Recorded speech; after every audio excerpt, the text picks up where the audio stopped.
All right, so basically what had happened is you'd all been pulled up on board. Here you four are.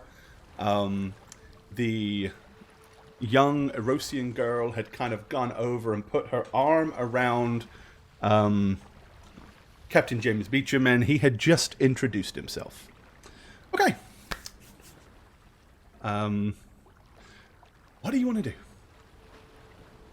Can you redo the intro or the introduction from him? I feel. Okay, yes, basically, he pulled you up and he just looked at you all and said, hello, Captain James Beecham. Welcome to the Sea Sprite. War Sprite. Nice to make your acquaintance. He says, James Beecham. So, what brings you so far out from shore on such a bedredged dinghy? This is nice. What is this, a 50-footer? This is the War Sprite. It is, well, Right, my just about- prized possession, and a galleon of some significant authority in these waters. Yeah, that's real nice. And what? It's about a 50-footer, as I said. 52, I believe. Oh, all right. I got to get those extra 2 feet, and I totally understand. No, this is nice. This is a wonderful vessel you got here. He says, oh yes, as you can see, it boasts 5 ballistas. Did you say boats or boats? Because that would be a pretty good Boasts. pun. Okay. All right. Too bad. You missed a golden opportunity there. He says, yes, we take our mercantile adventures very seriously. There are a lot of very unpleasant pirates about in this water, and, well, we wouldn't want to fall foul to piracy, would we?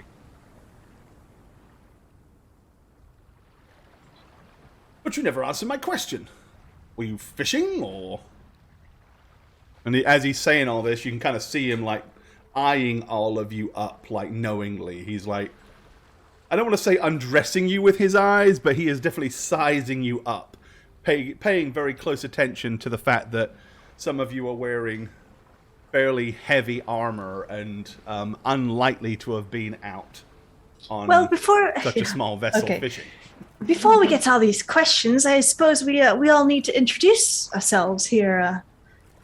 Starting on the left here, yeah. Where are my manners? I am Fennifer P. Cunningham. Pleased to meet you, Captain.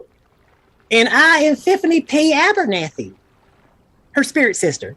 And I'm sensing that you're not natives of Erosia. Oh, certainly not. No. You should probably tell by our accent. We're definitely not from around here, and you aren't either. Oh, no, I'm, well, from lands far to the west. Oh, yes, those mysterious lands to the west. Well, they're not particularly mysterious. I come from Arconus, actually, but, I thought so. Don't be rude. Introduce yourself. Come on. Don't be shy. I know, it's intimidating. I'm going to push him forward a little bit. I am Elasticus Swabble. Nice to meet you. Good boy. There you go. Pleasure Gotta to meet project. you, sir.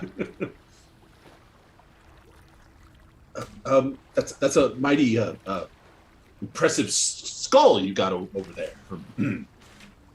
I don't know to point to this gigantic fuck off. Yeah, did we see that on approach, or did we just spot it? I mean, it's I can't miss it. it's huge. quite the Well, I don't know if we figurehead came for from sure. behind. Did we come behind the boat or from the front? You kind of I came guess. up to the side. So you'd have seen it at the, As you'd we have came seen up. it on the bow of the ship for sure.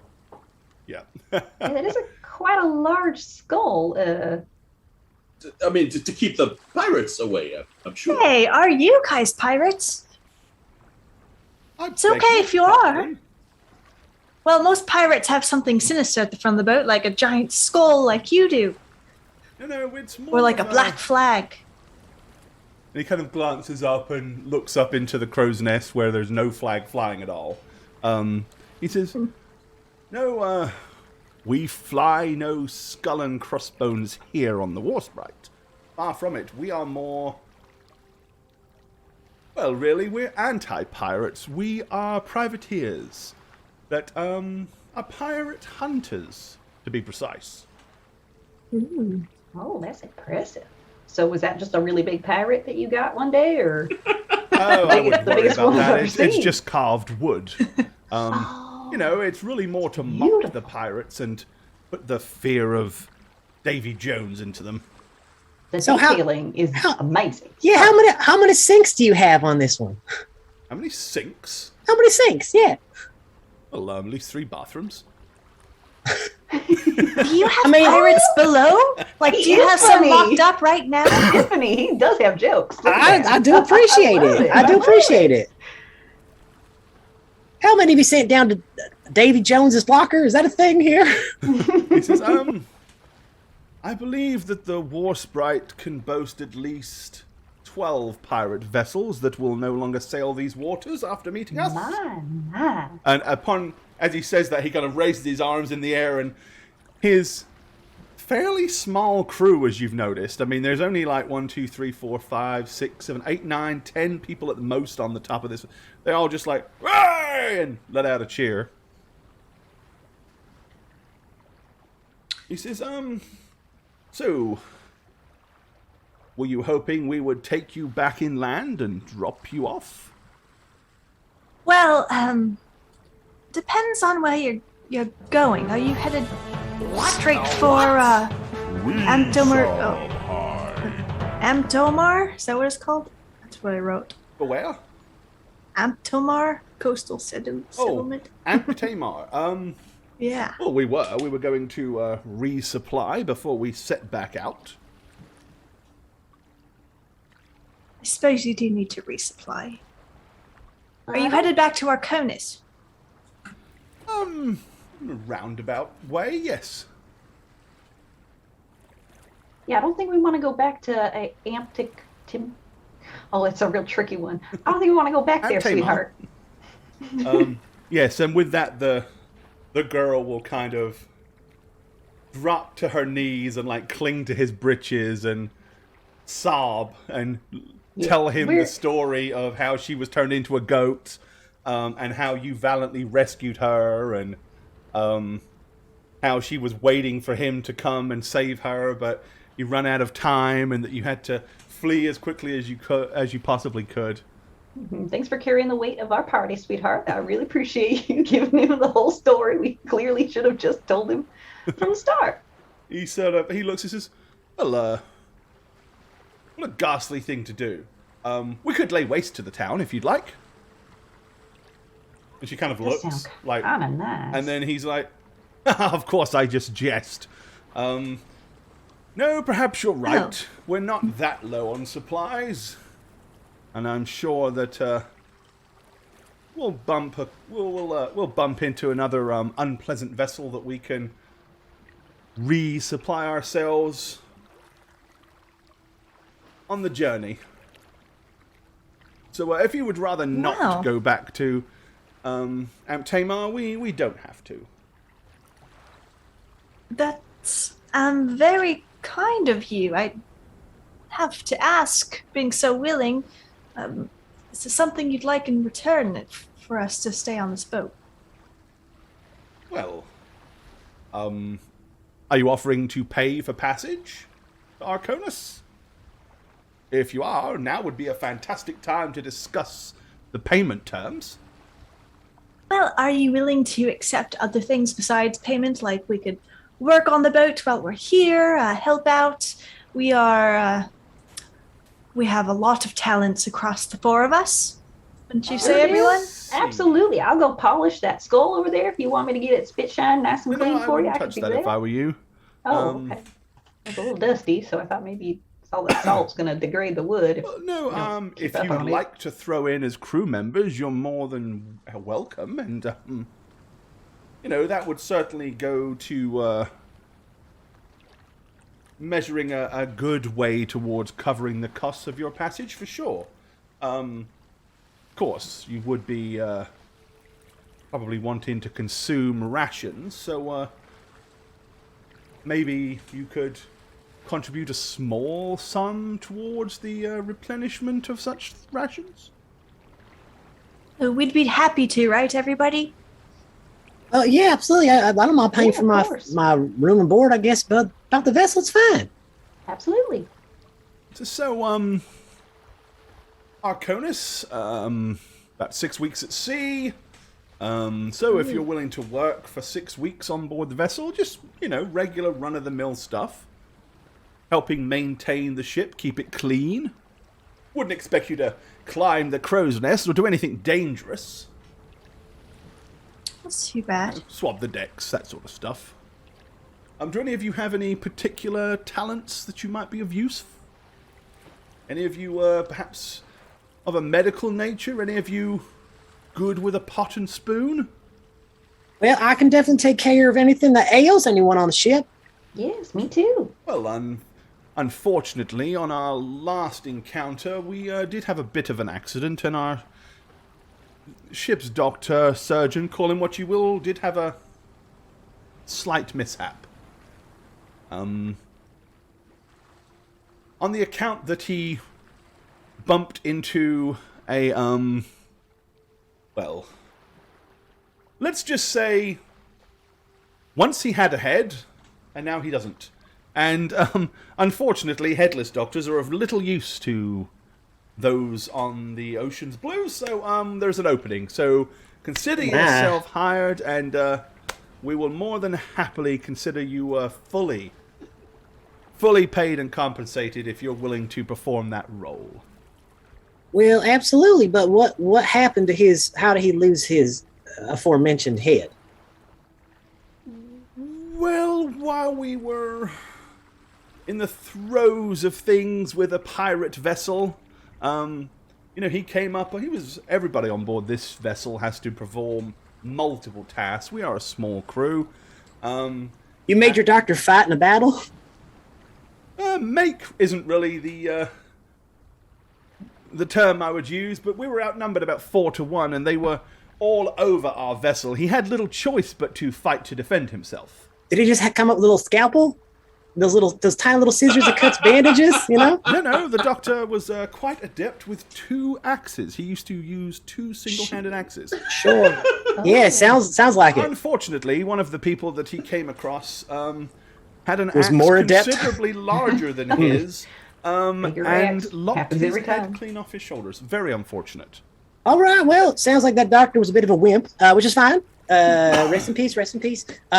Sure, though, I'll be able to take care. And if we ever do come across some pirates, if they are not P-Lore-loving people, I'll make sure that they either become them or meet him. So we're all good. Well, as I said, when you can consider yourself fully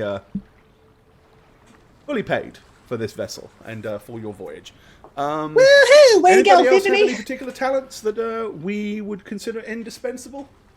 Well, I don't really know where to start. We could have a pint and I can discuss all the things I'm able to do if you'd like.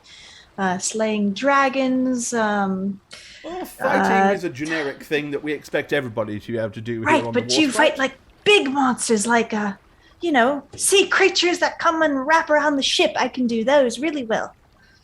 Give me, Lyra, Yeah. upon saying What? that, if you will, give me a Okay. not a perception check. Give me a excuse me. Where is it? What am I looking for?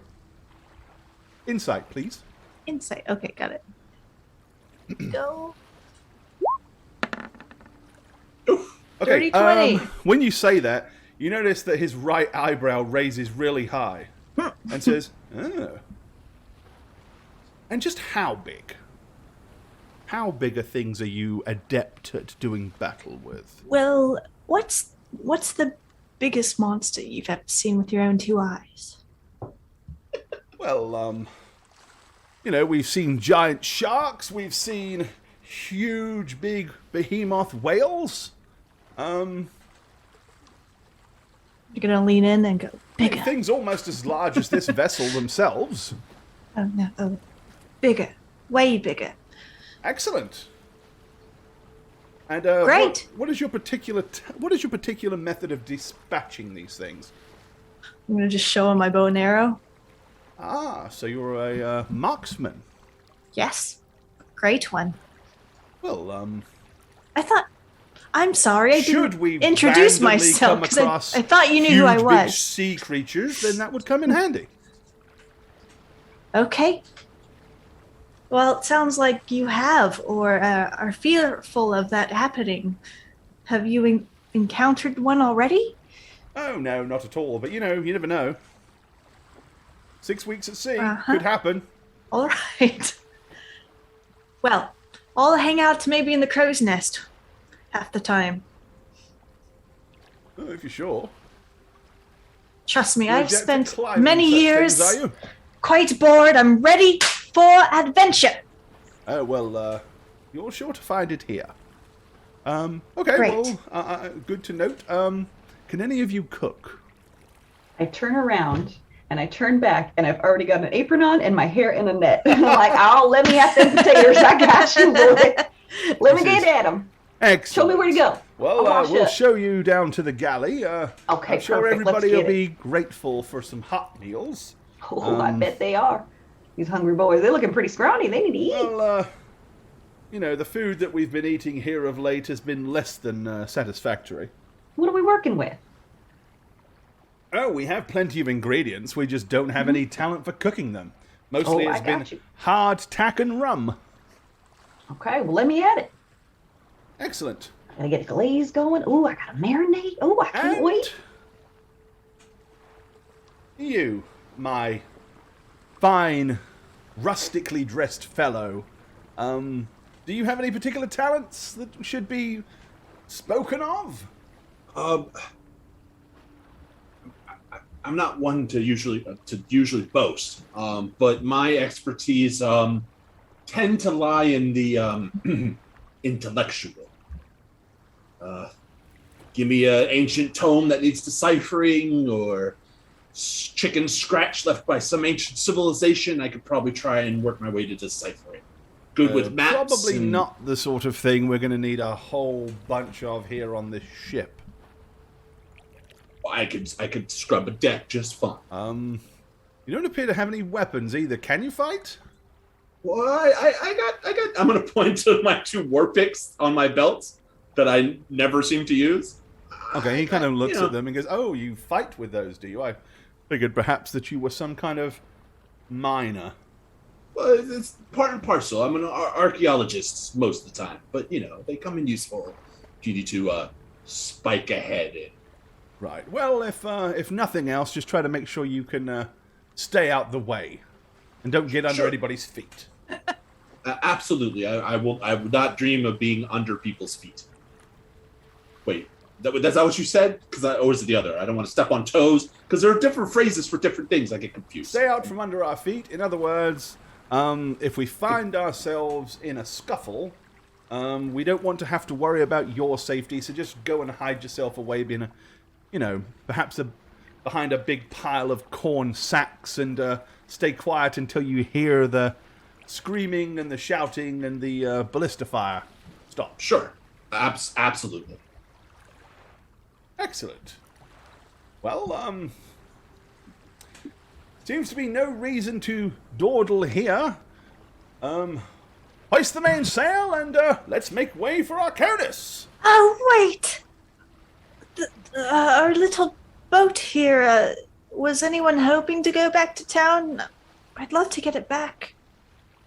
I kind of borrowed it. Well, there's really no way to get it back there unless somebody takes it back. Maybe Well- we And I just... don't seem to see a large quantity of volunteers lining up for that job. Go ahead, Fanfare. What were you going to say? Oh, I was just gonna say maybe we could just tie it up real tight and keep it safe until you need to go back there and deal with anything, and then you can Oh. return it just like that. I said what I was going to say. What if we just push it in the direction? And just, Just push it. Oh, it's really smart. I like that too. Okay. I mean, that way you have peace of mind. Know that it's eventually probably maybe going to get back there, and you've done your good deed. It's like turning the shopping cart in at the supermarket, right? There's You don't a want to fair keep it because you want reasonable to. chance it will find its way ashore somewhere. There you go. And someone will find it. I'm sure they'll match the tag, see the license plate, make sure they know whose it is, find the registry for it. It'll be returned to its owner. It's all good. See, hon, it's all going to work out. You just gotta give it a good old push.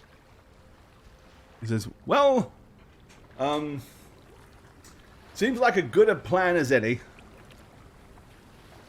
Well, I Okay. very much appreciate your willingness to step up and help on this voyage, rather than just merely sit around and take up space. That sounds boring. No. Mm-mm.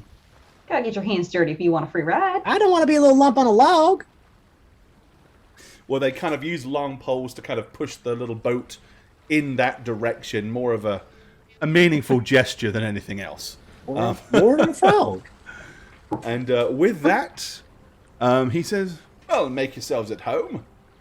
You've been aboard this vessel, my dear. Why don't you take Fenifer, I believe her name was, down to the galley. Show her where she can Yes. set up. Let's get started. Come on. And I'll make quarters available for all of you. We have plenty of room. None of you are seasick, I hope. No, absolutely not. I grew up on a vessel like this, so it's second nature to me. Well, excellent. Right, well, make way! And the sails go up and they start beginning to kind of like veer away from Erosia and head out into the main ocean. So the young girl does indeed take you down and show you to the galley. It's an incredibly well decked out galley, in fact.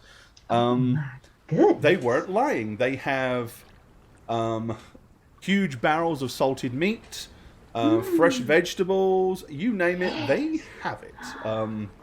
It's rather a remarkable array of ingredients to work with. And a this is decent, just- ample kitchen as well. Is there anything that anybody else wants to pay particular interest to while we're here? Honestly, I would kind of follow Fenifer down there and go to her and be like, can I be your sous chef? Oh, honey, I was already going to ask you. You were 2 steps ahead. I love it. Yes, absolutely. I'm going to teach you everything I know. Come on, come on. I don't really cook, but, you know, it's better If you that they can- don't quite you know can what chop? I can do, you know? Can you chop? Sure, yeah. All right. Well, then you're my sous chef. Let's get it. Come on. Okay. All right, so you've seen maybe another half a dozen crew members down below. Leading you believe that the entire crew of this place is probably a little more than about 18 members, which for a vessel of this size is bare minimum, to be honest. So you guys are taking care of the kitchen. Lyra, anything you want to do? You said you wanted to climb up to the crow's nest? Yeah, I'll start there. I'm gonna jump at my chance to climb the crow's nest Okay. and take a look out. All right. What do you have in your necessary stealth skill? Actually, not stealth. Athletics. Stealth? Sorry, athletics. My athletics, I mean, it's just a passive 11. plus Passive one 11 is bonus. fine. Okay. Yep. Okay. 11 will get you up there. No roll necessary. As long as Okay, it's got 10 or it. higher. You Got it. climb the ropes up into the riggings and position yourself up into the crow's nest, which gives you a very kind of clear view of the ship below. From where you are, you notice that the skull, because you're now looking down at the top of the skull, it is incredibly detailed, and it is also very ornately carved. There's actually, it's not just a skull, but there's actual like patterns and engravings kind of carved into it. Cool. Size-wise, if you could hazard a guess, should this skull have been real and belonged to a somebody or something that was living, it would have to be like 30 to 40 foot tall if it was a humanoid. So it's pretty Okay. huge. Yeah. While I'm up there, you know, you're supposed to be looking out when you're up there. I'm gonna more so put on a show of me looking out, like I'm really paying attention to everything, but I'm not really looking at anything at all. Just enjoying. So you're really more being just kind of out putting there. your hand to your eyes and glancing Yeah. around. Okay, sounds good. Yeah. And last but not least, Fiffany. Do you have any particular game plan or? No, I'm just gonna set up my chop shop down there. Okay. Yep. They'll show you to what was where the sawbones would have been. I mean, there's a couple of big wooden tables, lots of boxes. There's some nice sharp saws and various other barbaric tools, most of which you wouldn't need, using your arcane arts as you do. But you do actually have your own separate little quarters that kind of come off the side of that area, so that's where you can sleep. Everybody else will have their own... it's more like a cubicle. There's no doors, but there are little dividing wooden walls, and you have hammocks and stuff like that in them. As I said, there's no doors to actually close, but each of you does have your own little tucked away area. Okay. Well, if nobody has any plans to get up to anything, other than enjoy the journey, the first couple of days goes fairly uneventful.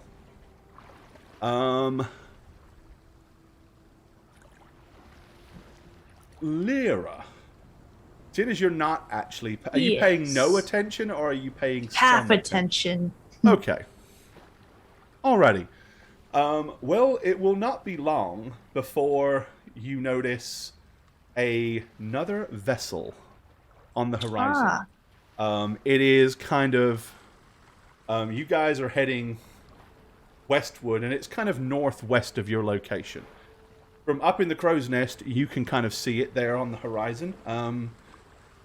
You can't really make out much more than the fact that it is a vessel on the horizon. Do you wish to alert anybody to that fact, or are you going to just kind of let it quietly drift by?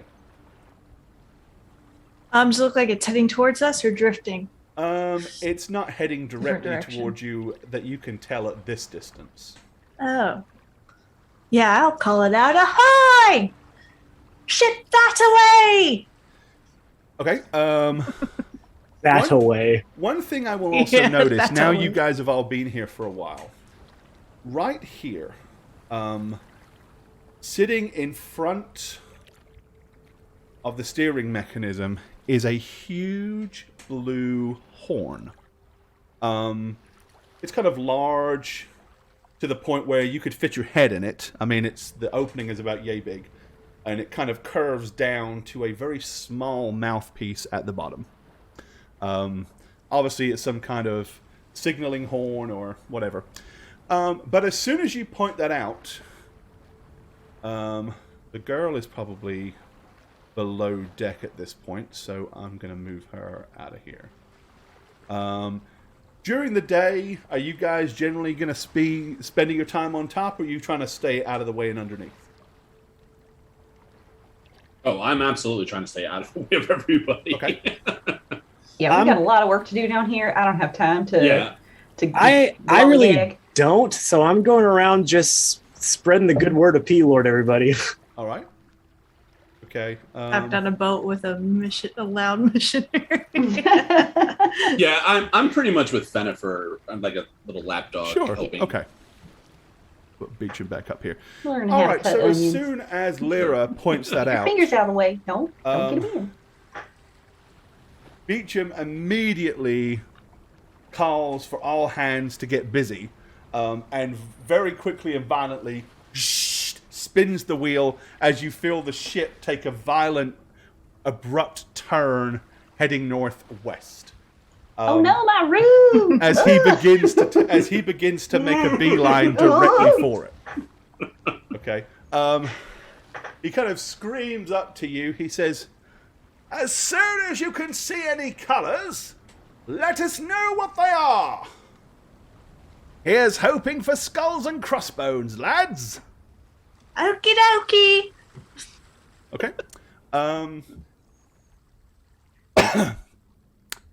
It's probably about 5 or 6 hours before you've gained enough ground on this thing.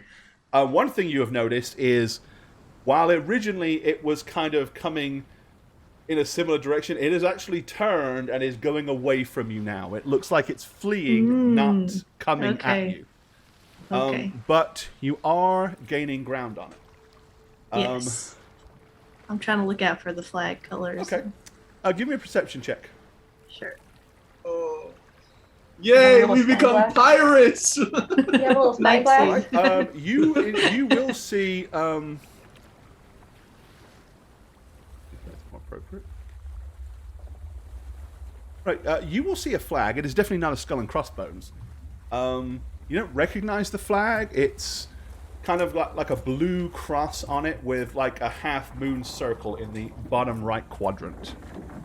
Okay. Good news! It's not any pirates! He says, "Oh, darn. Well, they might be running under a false flag. You can never be too sure." Maybe they'll share their supplies with us. Oh, I'm sure they will. I'm sure they will. Let's go say hello! They're trying to escape, by the way! Okay, with that, he says, "Bosun, it's time." The bosun goes over to the big horn and blows into it. Initially, there's hardly any sound at all. All you hear is kind of like the whoosh of kind of what almost sounds like wind coming out of the end of it. Then, somewhere in the very depths of the horn, you begin to hear a very quiet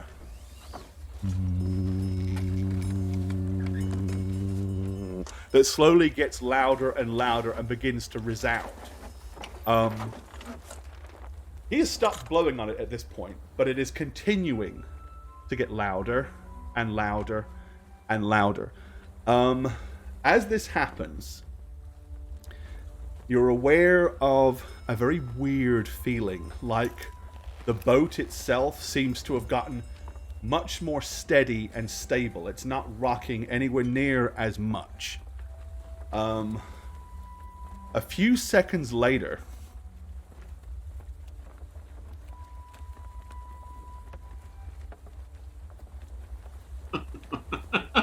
and the skull has gone bright green and begins to radiate blue magic. Almost like a field of lightning comes from the skull underneath the vessel as it begins to cut through the sea at an incredible speed. With that, you've noticed that all of the people have gotten weapons ready. They've checked where their cutlasses are, their swords, their crossbows, and most of them now are getting themselves into positions to man ballistas. Under the Now, in the those boat, of you that are underneath, Yeah, what do we get out of this? you've heard the noise. You can hear a weird crackling sound running along the side of the hull. And there's an odd static in the air, like, you know, if you touch anything, it's like, and your hair wants to stand on end. And So where is the galley in relation to the skull and the crackling? That closer Lyra to the can back see? of the vessel. Oh, so we're back here, but we still. Yeah. Okay. All right. So, Lyra, you're up top. Okay. And Do I see Fiffany below me? yeah, Fiffany is kind of Okay. down there. So what are you two? What are you two doing as this thing is hurtling towards this vessel? I'm gonna go, Fiffany! Yeah. What's going on up there? I think we're the pirates! Yeah, that makes sense. Yeah. That skull up front makes a lot more sense now. All right. Okay. I'm gonna run up to the top deck. Okay. Where about? Like at the bow or at the stern? I'm gonna go up to Beecham. Okay. All right, you run up here.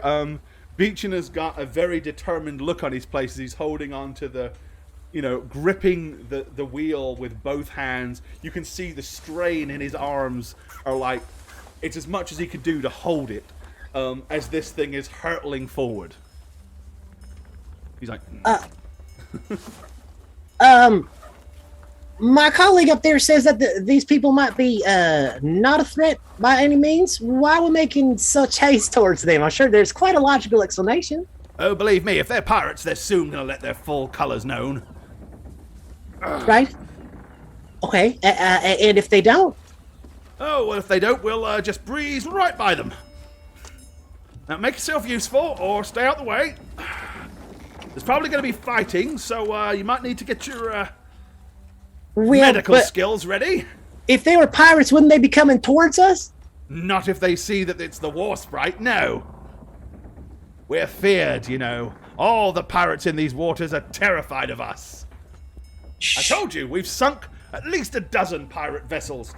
And they've all been pirate vessels. Oh, absolutely. There's that many pirates out here? And then more besides. Oh, great. Oh, okay. I'm gonna take a few steps away from Beecham, and I'm gonna say, hey, crew, my crew. Well, why don't we all assemble and we can game plan about how we're gonna help in this fight coming up? Okay? How about we all gather around now? The only one that could probably We're hear downstairs. you is Lyra up in the crow's nest. Okay, well then I'm Yeah. gonna go okay, I'm gonna get the rest of the Beecham. I'm gonna get the rest, and I'm gonna run down and kind of Okay, gather them. Start coming down too. Okay, so you're all going to kind of like go down, maybe meet up at the galley and discuss. Somewhere quiet Yeah, okay. or Hey, alone, y'all, you know. you guys hungry? I'm just about finished up. Oh my God, you are not gonna believe this. What? Girl, we are the pirates. What? No, he said we weren't. I know he did, but then he was lying. He did not. He did, and I gotta tell you, that really crisps my belly. Oh, my peaches are pickled. I can't believe he made us be a pirate. I don't want to be one. Can I we knew. stop with the gossiping and let's have a game plan? All right, everybody This in. is the game plan. We This got is the Everybody in. This is We the hottest know. goss there is. We gotta talk about it. Oh my goodness! Oh, Listen, they're clearly going to to attack. be a pirate. Oh, Just calm down. They're going to attack this Just enemy don't feel ship, right? okay. We just need to fight against the people here so the other ship wins. All right, so we pretend to be on the side, right? And then we switch sides and we take over this ship. So And like then a we duck. could just... So You're like a sailor, right? So you can sail us back to Arconis if we, I can. So this is like a Okay. double cross bones. Yes. Oh, I love that. See how I did that? Hold You see on, how I my did it? water's over boiling. Hold on. Oh, all right, yeah. Oh, Make sure to oh, stir it. oh, You gotta yes. keep stirring. You I gotta don't keep want to stirring. overcook these We get noodles. them in- It's no Stir. good if they're too mushy. Quick, We get them so- in as many compromising positions as possible. We push off anyone we can off the boat. Fight if we have to. Push off. Is that what you're thinking? Tiffany. Yes. So Tiffany, you have a nautical background, right? I do. So yeah, you were the one that noticed that 18 is like a bare minimum to crew this thing. You could probably pull it off with a dozen. There's no way 4 people could sail this vessel. Yeah, that's what I was kind of thinking. Yeah. I mean, at best, you could lower the sails and hope to drift in a direction. Well, what we can do is we can just get on the other ship after we stop this one. Right, but they might be heading not towards Arconis, and well, I'd kind of like my own ship, to be honest. And what if they're pirates too? Well, then we have quite a pickle we are in. Right. Well, then I Goodness. would, honestly, I'd fight to stay on this ship because I mean, did you see what happened with the skull? It's pretty neat. Skulls? What do you mean? Oh, it's all crackly and green, and there's lightning coming out of it. I knew it needed to be cleaned. I told him it needed to be Wait, dusted. wait. Shut up. Okay, look. It was Use- doing use- what? Elasticus. Excuse me. Oh, Do you kiss your mama with that mouth? A mouth Okay. on this one. My Priorities. goodness. In the presence please. of us ladies, you need to All use right. a polite Oh, language. Thank you very much. goodness. I will Let say, him be talk. quiet. Okay, I'm sorry. Not if he's I gonna just- speak with that sort of tongue. I'm already so upset, and I can't believe I'm a pirate, and now he's saying shut up to me, and I'm just really upset. Me I'm sorry. telling you to shut up was more an insult to your good name and your will and your than Now, then you're piling on. what's happening. No, it's I all could- together. You wanna You know why? You wanna know why it was? All right. Because it I'm came not- from a friend. That's why. I know, it burns the demon. All right. Unexpected. Okay. I'm not gonna do anything then. I've just been teaching you how to cook like my mama did with Hey, me, and I just thought I you, would like me and you had a to. good I would bond. like to hear Elasticus's idea, Okay. please. All right, We I'm did sorry. too. We just wanted to be just polite. I'm sorry. Just I'm be going to polite. pass this Polite. arrow around. Whoever's holding the arrow may speak. Here you go, Elasticus. Okay, Yeah, when it's my turn. I'm not reaching for that arrow. I put it in your I hand. take it. You take it, okay? Take it.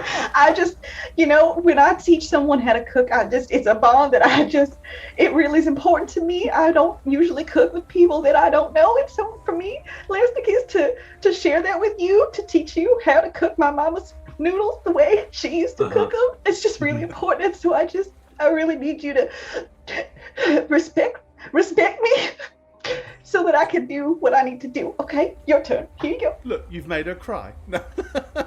I'm gonna hand it back out to him. Go ahead. Your turn. I take it with 2 fingers, like I'm not even trying, and I just kind of hold it like this, The time it took for you to confront me over such a slight, I could have already done what I was thinking of doing, but now I think we're running out of time. Well, then what are you waiting for, darling? Go do it. What are you doing? Waiting for her to finish talking. And Okay, you well- go back. What's the holdup? Let's go. You said the skull was crackling and energized and magical? Oh yes, they blew on that horn, and yes, the skull turned green, and all this energy just went. Sounds terribly nefarious. I do not like it.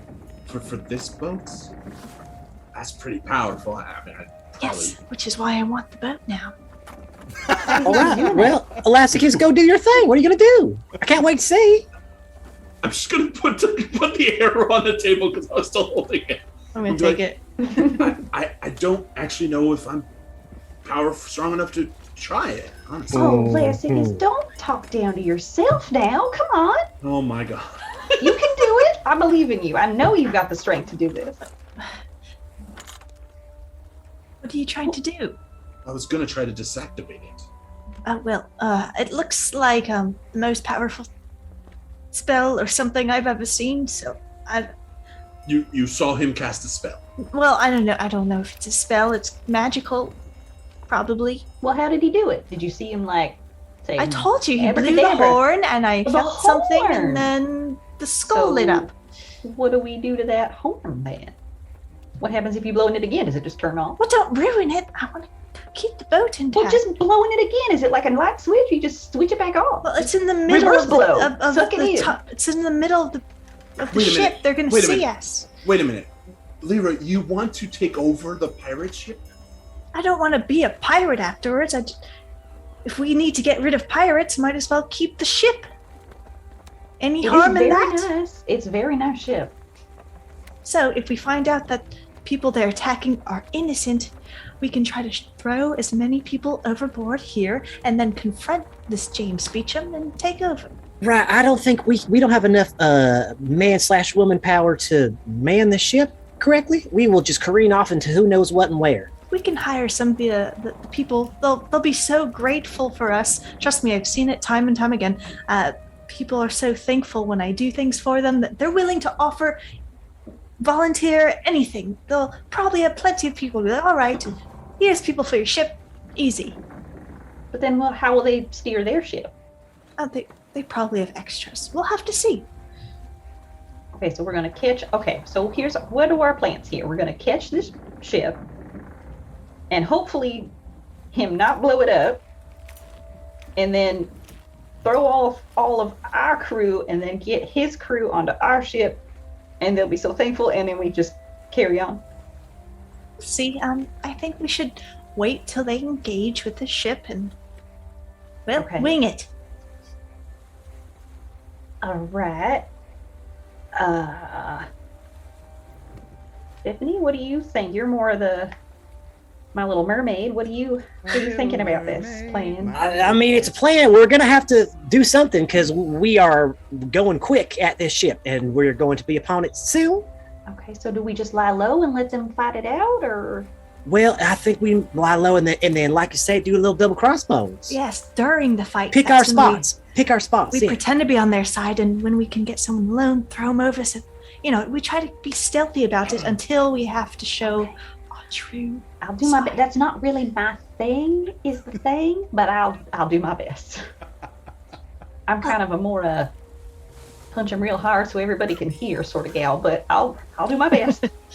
Okay. Okay. So y'all are gonna just stay below deck? No, I'm not I'm gonna go up Okay. to Yeah, I think we're all going up. Yeah, to 'cause I find wanna- a to pretend Yes. like we're gonna like engage. fight. Yeah. All right, in that case, then I guess put yourselves whereabouts on the ship you want to position yourselves. Okay. As I said, mostly they are, manning ballistas or standing on the stairwells or on the raised parts, ready to be able to act. Where is the door and stairs that go below? Because I want to be nearest to that, so I can still be above, but Basically here and here, and Under this here. ledge. They're not marked, Okay. but they're kind of like underneath the, okay, yeah. So I'd actually be under here so I could see what's going on without being like obvious. Okay, all right. I'm over here behind Smee. Or just next to him. Smee? He looks like Smee. Look at him. His little blue striped shirt and his I little know, red it's hat. I don't think I have control over my character, so. Do you not? Uh-uh. Where are you? You're there. Let me see. Yeah, I can't grab it or anything. Hold on. No, I am going to cast Mage Armor. 50 P. Abernathy. It shows that Yes. you do have. Oh, no, I just clicked over it. Cool. So I'm going to make my way back over to Beecham Okay, there you go. here. Okay. Just kind of chilling. Actually, by this guy here, kind of hanging out. That's actually a half-orc chick. Okay. Oh, I see your boobs. Yep. Well, this With an per- iPad. person, I guess. I just saw some cleaves there. See your All right. boobs. I had to zoom in. You are getting Awooga. closer and closer. You can now see, the back of this vessel very, very clearly. Probably not close enough to hit it with ballistas yet, but they are gaining very rapidly. Okay, I'm gonna go. All right, I'm gonna check out over here, and I'm gonna go over to the ballista since nobody Oh. went over there. Yeah, I did. I'm sorry, I didn't even see that. I probably will follow you and Okay, do this yep, one. you got a person here.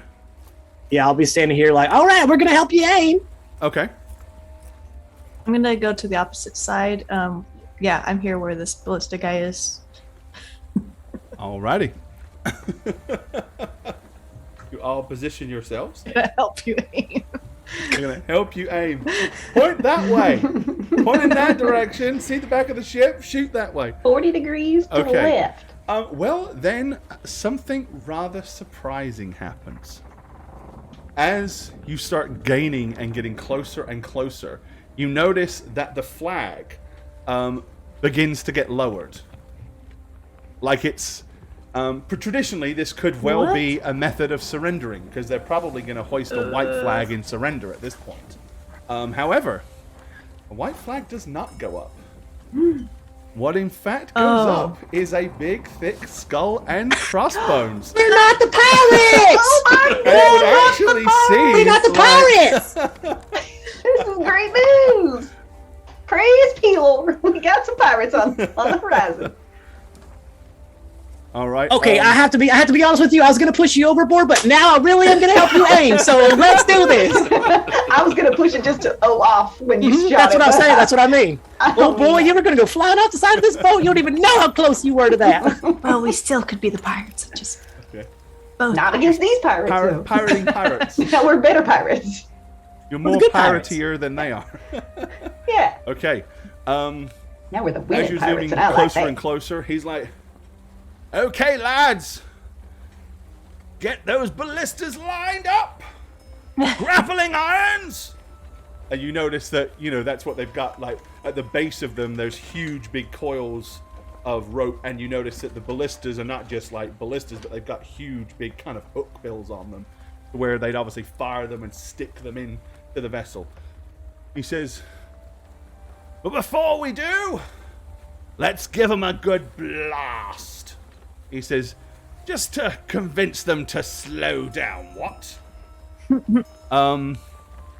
And with that, he kind of he puts both of his hands just on top of the wheel, and you kind of see him lift his head back. What the hell is that? Oh wait. And he begins to chant. You're fairly close. I will give you a perception roll, Elasticus. All right. Yes. While you 'cause do that, can you give my token? I don't have access You to my you were token. moving me. Yeah. Oh, hang on. I was moving what I thought was me, and I realized I haven't been the whole time. That's you. I kept wondering why I kept moving to the back. Yeah, I of was the like, where ship. did my I was like, token keep going? Oh, you know why that is? Because let me go ahead and fix this. Because at one point, when you were Okay, doing all the thanks. macros, Shagget had access to Gotcha. everybody's token. Let me fix that. Stop moving me to the back of the ship. I don't want to be back Let me there. just fix that real quick. And then that will solve that problem. But he gets to keep the Elasticus. Thanks.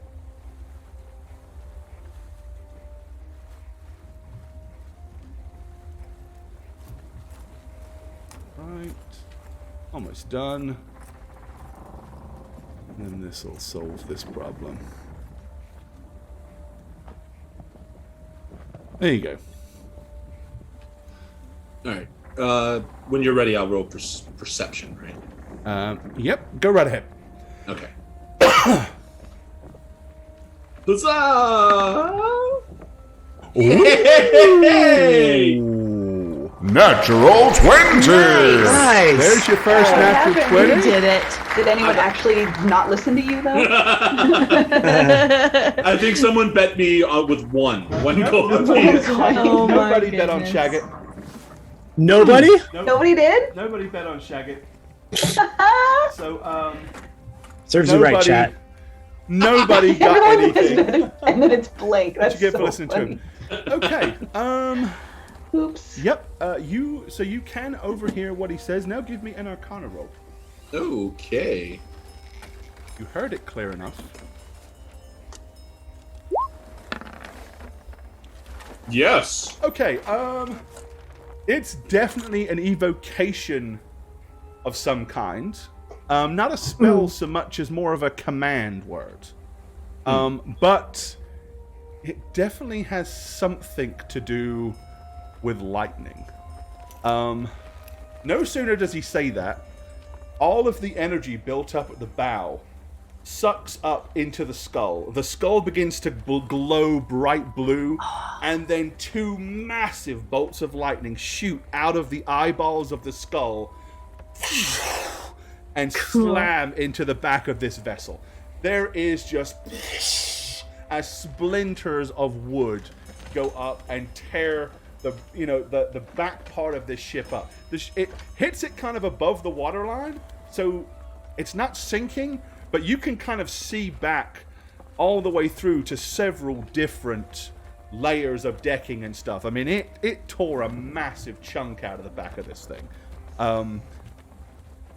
There's like furniture and stuff falling out of the back of the ship at this point. And there's a lot of commotion going on. As this thing continues to zoom closer and closer and closer to the vessel.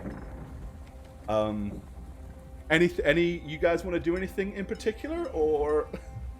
I think I'm just like standing in awe I at mean, this it's point of quite a like, terrifying thing to see. yeah. If no one's in the crow's nest, I'm gonna make my way there since I don't have to Okay. coup. All right. So you Stage a coup clamber anymore. all the way up to the top of the crow's nest up here. Yeah. From the crow's nest, you can see people running around on the deck in utter panic. They're actually already hoisting lifeboats and stuff like that. Like whatever that did, maybe at one point they might have thought, "We'll fight." Yeah, no. They don't seem to want to do that anymore. As the ship is getting closer and closer and closer, the front two ballistas launch and stick into the side of the vessel as they start cranking these huge big turn handles. At that point, both of the ones on the handles kind of look at Fiffany and Fenifer and go, "Help!" And they kind of just yell at you to grab hold of the handle on the crank and start helping to turn it. I'm gonna help. Yep. It's same. important that we keep up the slack. And they're like, All right, you got it. You got it. Yep, I'm gonna get on there and help them out. all right. Already you're noticing that the lifeboats are being lowered and people are getting off and getting ready to escape. Beecham doesn't seem to have slowed up at all. He is still zooming down like towards the rear end of this thing. As you guys are getting closer and closer and closer. The two side ballistas now are kind of being twisted and angled in that direction. But they're not actually firing. They're just, and they don't have grappling irons. They just have huge big ballista bolts. And you notice that they're kind of like, they haven't fired, but they're training them on the lifeboats. Like, just pointing at the lifeboats, almost like, you know, as a preemptive measure maybe, or just getting a damn good lined up shot ready for when they want to sink one. But they continue to move closer and closer and closer. Eventually, Beecham goes over to the horn, and you see him lay his hand on it, and he like rubs his hand down the length of the horn 3 times in a circle. And as he does that, the skull begins to like dissipate, the lightning disappears, and the vessel becomes kind of more mundane, much like it was only a few moments prior to when they actually like launched that thing and put it into its magical version. Let's put you guys back up here, because I got 2 versions of this. And my token. You are here, and he was down here. And make sure, gotta make sure I've got. Okay, alrighty.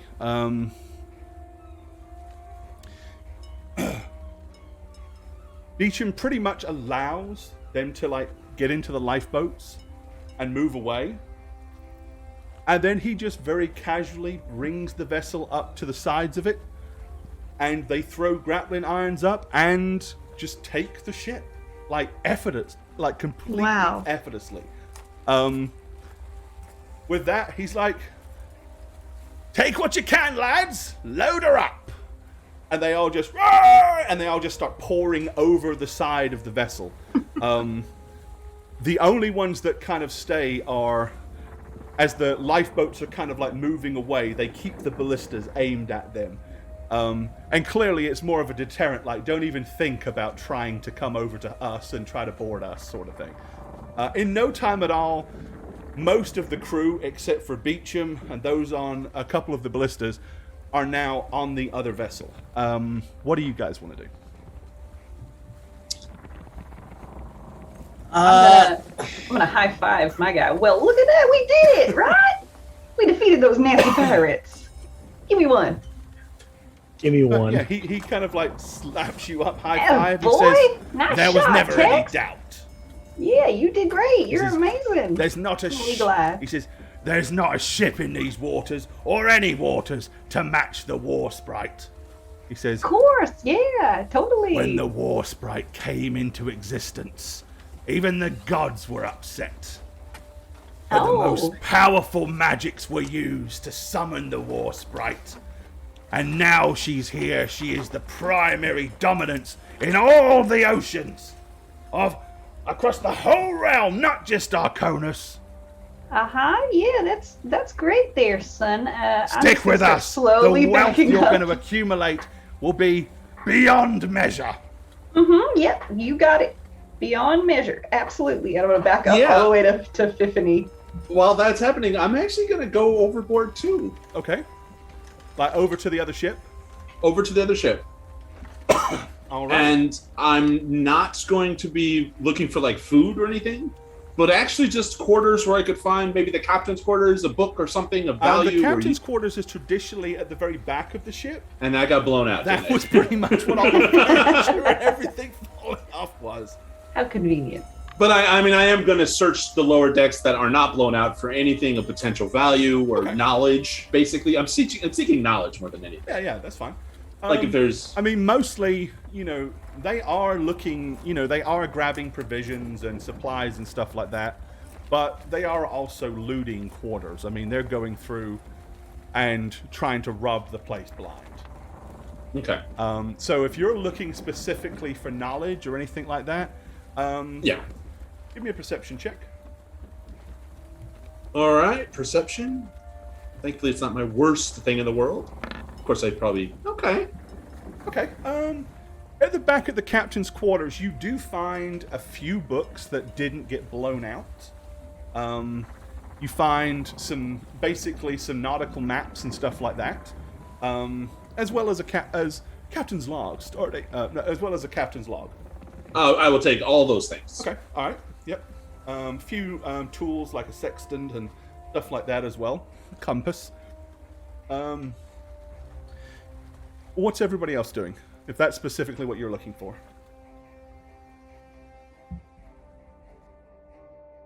I'm backing up into Tiffany to kind of tell her, like, hey. Are you enjoying? Are you? Yeah, I guess. Are you taking part of the looting or? Fifth, have you? Hey. Mm-hmm. Yes. So you didn't happen to hear what my little buddy over here is talking about, right? No, it's pretty loud. The waves and all the commotion. It's hard to hear too much. What's going on? I just think that I know they're not pirates, or at least not today.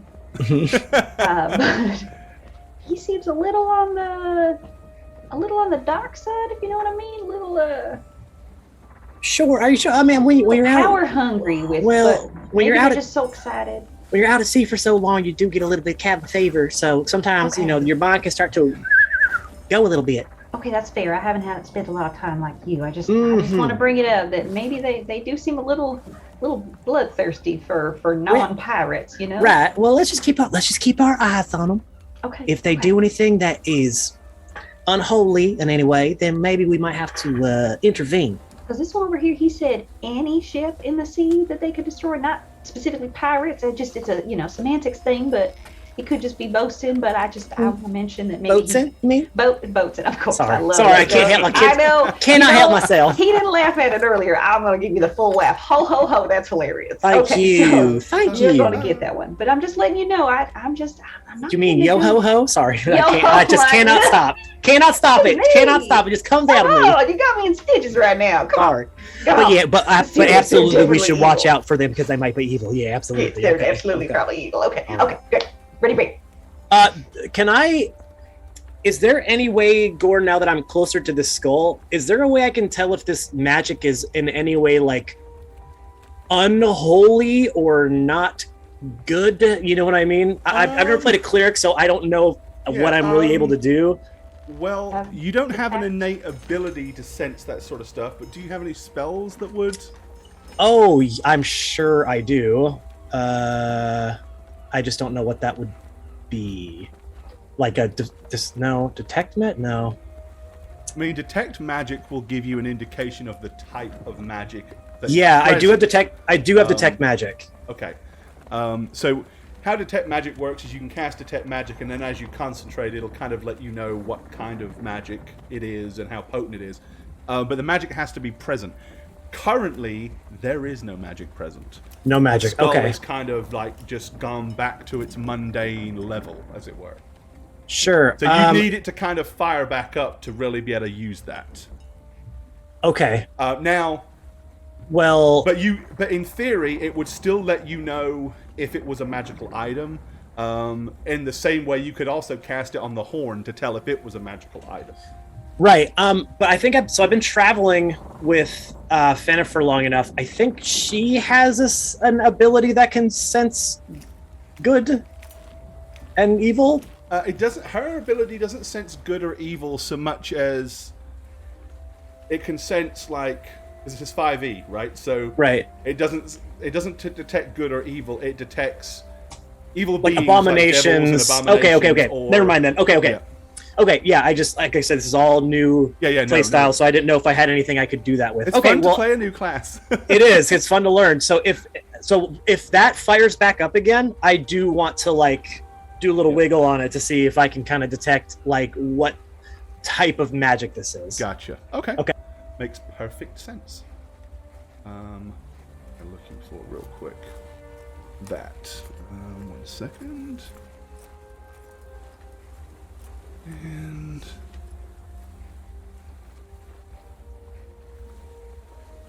Alright, and are any of you doing anything else, or... After I get my stuff, I'd return back to our ship. And Okay. What about Lyra? What's Lyra doing this entire time?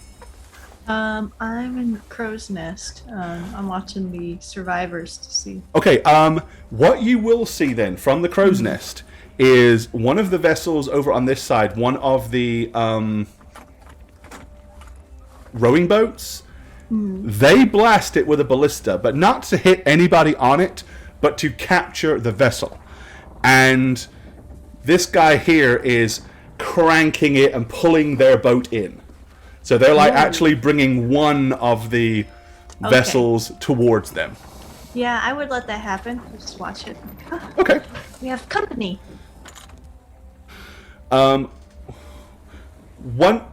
This is all happening while everybody else is on the other ship. So basically the bosun and Beecham kind of go over once the vessel is pulled close. And there's about 20 people in this longboat. Beecham looks down and says, "We only need one of you. The rest of you are free to go. Just one. You can decide amongst yourselves, or we'll pick at random. You have 5 minutes in which to decide." And initially, there's a lot of arguing and stuff like that, and 3 or 4 minutes goes by and nothing's happened. At which point, he will yell down, 60 seconds. If you don't decide, we will. And then they continue, and at this point, they're now all volunteering each other. He's been with us the least, make him go. All that, all different kinds of justifiable reasons why it shouldn't be them. Finally, they've picked upon this one young, scruffy-looking urchin. He's probably maybe 15, 16 years old. And they've kind of like pushed him to the bow. And they've like lowered down like grappling grappling hooks. And they're like reaching down to kind of help him up and get him to the rope, and they're pulling him up out of the vessel. As soon as they've done that, they cut the rope and they allow the dinghy, the longboat, to float away. And they're rowing away from the thing as fast as possible. You notice they've got this guy. At that point, they bind him up and tie him up. And they take him over here and kind of like tie him to this ladder.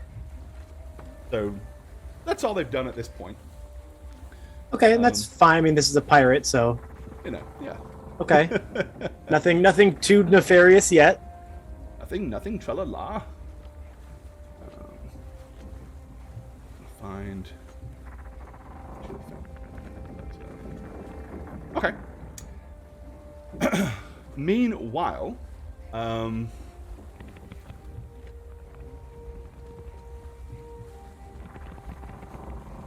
yes. You guys over at the vessel, they've looted it. They've loaded all of the belongings and all of the things of worth, all of the cargo, put it on board, and they're beginning to lower it down. By the time you get back on board the ship itself, obviously you're able to see that this one guy has been, tied up and gagged and bound to this ladder. Once they've done that, they kind of like start to unsecure their ship from the other ship and begin to just kind of float away from it. Like they're just going to leave it there, just abandon the vessel in the middle of nowhere. They don't bother to scuttle it. They don't bother to sink it. They just leave it and continue to float away. At this point, everybody is going about business as normal, like patting each other on the back, saying what a great haul it was, cheering Captain James Beecham for his success. They're yelling up at the Crow's Nest and congratulating Lyra and saying what a great set of eyes you have, keep it up, find us some more. Generally I'm gonna kind of half-heartedly, woo, we We did it, everybody! Yay! Okay. After about Who's 2 hours, hungry? a weird kind of mood begins to go. You notice that everybody's gotten a little quiet as they're all starting to look up as the moon's beginning to come up from the horizon. It's starting to get a little darker. And there's some muttering and mumbling going on amongst the crew. We try to listen in on that. Yeah, absolutely. muttering. Trying to eavesdrop any of you here. want to kind Everybody. of subtly move around in amongst the crew and try to eavesdrop, Yup. you Yeah. can. Give me perception skills. Yeah, absolutely. Perception. Are you still up in the crow's nest? No, I Oof. probably I was was because with if you were, everybody that else. would make sense why you wouldn't have heard it. Damn it. It's only... So here's the thing. I went back to my room and Okay, I'm so you're deciphering. All right, in that the- case, then, yeah, they're very, very aware of they're all watching you guys, and as you start to get closer to kind of like subtly move yourselves into position, they're very quick to, you know. Okay. So you can't really hear what they're talking about, but there's enough of it. The way they're, you know that it can't be something that you know. Obviously, it's something they don't want you to be aware of. But the only thing, Biffany, you do overhear one of them say, "I hate this part." But that's the Okay. only thing you heard. All right. Well, I'm gonna walk over to the one who said that, Okay. and I'm gonna say, under my breath, "Oh yeah, the part where the adrenaline comes down. Is that the part you're talking about? After a post fight, I always feel the same way too. Is that what you mean?" Oh, absolutely. Yes. Yes. It's always a come down, and it's hard to sleep after all the adrenaline, as you say. Right. There's nothing else you're talking about here. No, it's fine. You'll get your share if there was loot. You'll get your share. Everybody's always honest. They always bring the loot to the center, and it's divided out equally. Captain Beecham will have it no other way. All right. Long as you did your part. I am going to cast Uh-huh. Zone of Truth. Ooh, okay. I'll put that up there in the Wondered chat. if you were Alrighty. going to do Very that. nice. Yeah, very so nice. Yay. basically 15-foot radius around you, or around him. Until the spell ends, he basically must make a charisma saving throw. On a failed save, he cannot speak a deliberate lie. Is there a charisma saving throw aspect to that? Yeah. Interesting. Yeah, if you read it, Hey, until wait the a spell second. ends, a creature that enters the spell's area for the first time on a turn or starts its turn. Uh-oh, must- someone... Sorry. No. Yeah. Oh no, I believe you, Gore. Don't worry. We're We'll talk good. about it on break or after show. We've got someone who's in big trouble. Let me just okay. tell you that. Yeah, they get to make a charisma saving Not throw. us. On a failed save, they cannot deliberately tell the truth. Yes, gotcha. And you know whether they succeed or fail. So you know if they fight through the spell. Okay. So you won't know what the truth is, but you'll know that they successfully pulled off a lie. Okay, and it's 17 for me. Okay. So you want to cast? You're casting that. What are you going to ask the guy? I'm gonna say, right. But what about that thing what about the real thing that you were not telling me? What part do you hate the most, though? Just still trying to be like nonchalant about it. What part do you hate the most? He says, the part where we have to sacrifice one crew member from the other side to Procan. Do I recognize the name he just said? Yes, but that's. Give me a roll. Okay. It would be. I mean, this is going to really be religion. Religion. But I mean, yeah. Give me a knowledge religion roll. Okay. 14, okay. Procan is one of the gods of the sea. Okay. Procan is good. He is a good god.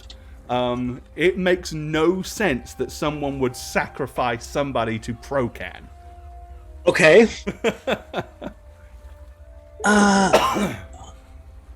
Okay. Procan, right. Right. Because if you don't, then what happens? Let's see. Cover your mouth, please. He says, well, I've never seen it, of course, because we always do, but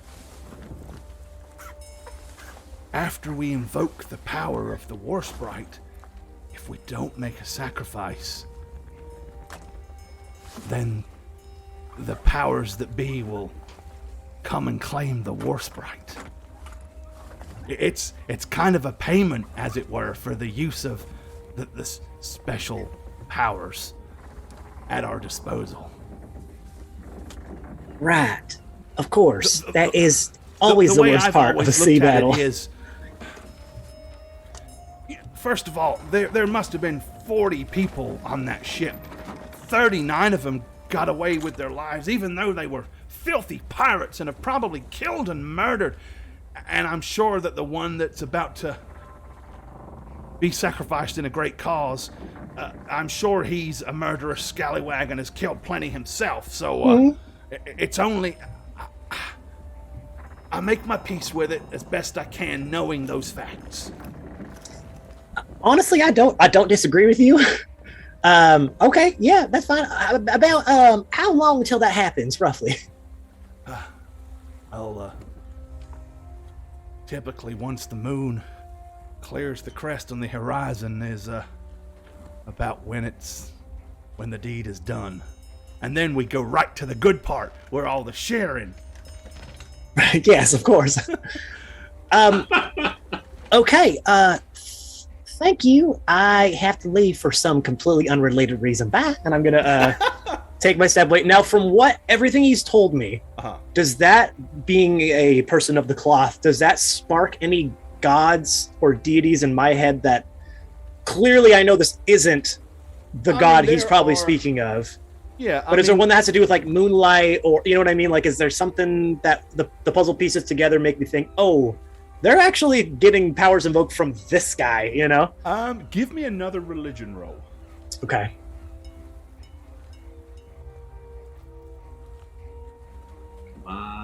Maddie. Ooh. 16. Oh, Okay. did it roll twice? That was weird. No, it just was slow on my end. Oh, okay, yeah, 16. All right.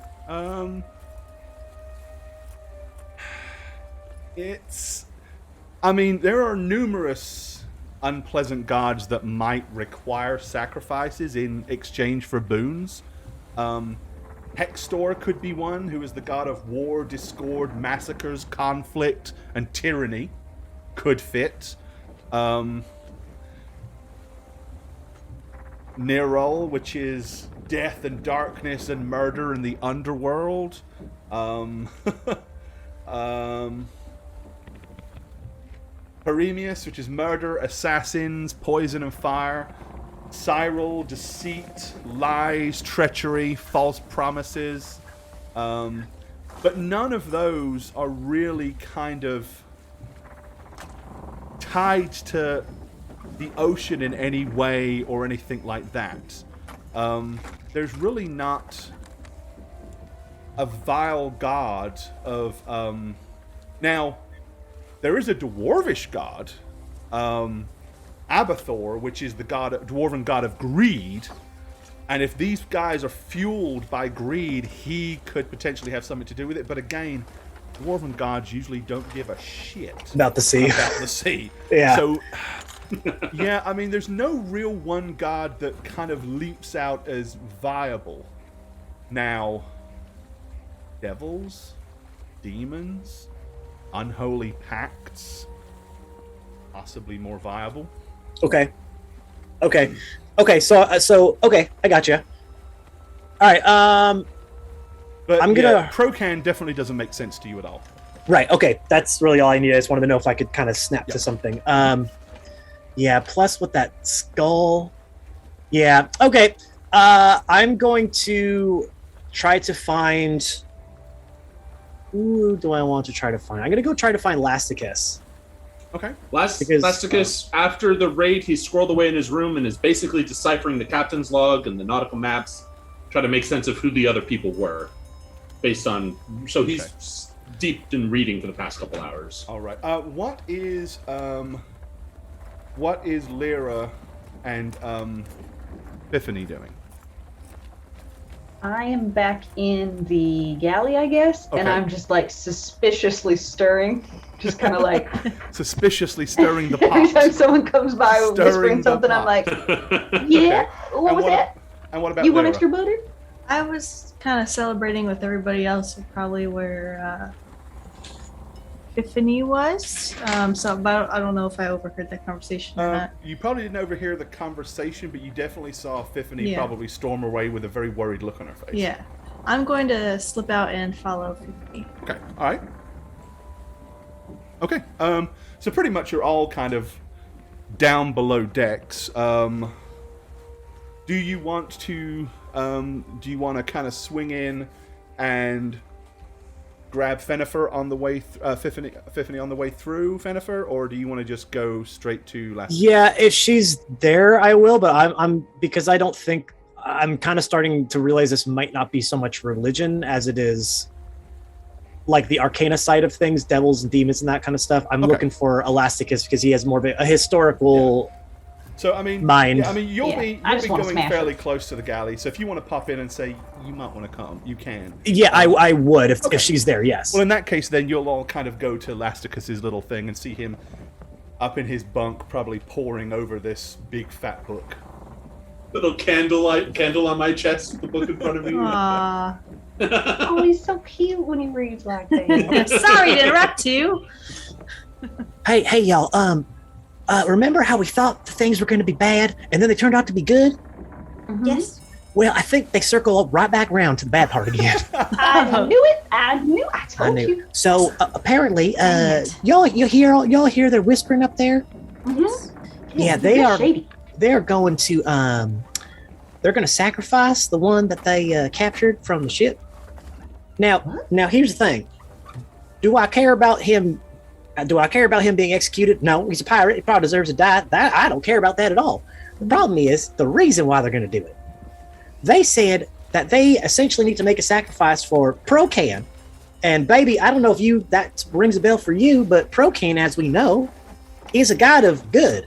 Yeah, why would he want to sacrifice? Right, he would never want to sacrifice. And I was racking my brain trying to think of what good god would want that. No good god will ever want that. I can't believe it. Absolutely not. No, We so don't do then that. I started thinking, what bad god would want that? Yeah, and my little hamsters were running around that my little hamster brain. Let it go, girl. Still, dadgum could not think of a single thing. Oh, I hate when that happens. But then I thought, what about that big old skull in the front? Mm-hmm. You know who loves skulls? Uh-huh. Demons, Absolutely. devils. Absolutely. So I thought, you know who knows a bit about demons and devils? Our good friend here, Lasticus. Because he's wicked. Because wickedly Who said handsome. that? Wickedly Who said that about our handsome. sweet boy. Anyway, I've killed a demon before. So you should know. All right. So then, what's going on? Something weird's going on. Because Well, Lyra, there we go. You have an answer? you have an answer? Well, I don't think it's the demon I killed because that demon's dead. But Oh, they right, can okay. definitely make. They try their hardest to make a pact with someone to convince them that something is right. That's true. Those they're called warlocks. They're like me, although they make pacts with something intermediate to what you guys believe in. Do you think James Beecham's a warlock? Or you think they might be in league with a warlock, like 20,000 leagues with a warlock? I'm sorry, I just cannot turn it off. I cannot turn it off. 20,000 I love all these sea jokes are just the best. Before I answer that question, Gore, did I ascertain anything about the nature of that other ship from the captain's logs and the hours I've been reading it? Like, were they in fact pirates? Like confirmation? Hey, we raided this. We killed that. We, you know. Mostly I mean, you haven't really had it that long, so I mean, let me ask you this: would you have started at the most recent log entries, or would you have gone back to the earliest log entries? Honestly, I would have started at the last page and moved backwards. Okay. Right? Like, what was the last thing they did? What were they up to? Alrighty. Yeah. Okay. So, as you're kind of like pouring back, most of it's pretty boring, mundane stuff. It certainly doesn't leap out like anything bad. You know, they talk about, you know, seeing various different vessels on the ocean and stuff like that. But as you do eventually kind of pull back, there is some note of them talking about acquiring a bunch of cargo and a small haul from an unmarked sloop. Doesn't go into details how or why, but so it is either they traded on the open sea or they attacked a small trading vessel. And was there like I wouldn't have been like fine-tooth combing reading it, right? Yeah. Like I would have been skimming. Was there any part of the captain's journal or log that has a manifest of the passengers or the people? There is not, no. Okay. And one of the two books I salvaged doesn't say pirating for dummies, right? Like it's not a very obvious. Okay. So you want to be a pirate? So you want to be a pirate in Pirates ABCs? Pirate. So yeah, I'm gonna sit up in my bunk, put the candle in a safe place so I don't burn everything down, and be like, I mean, warlocks.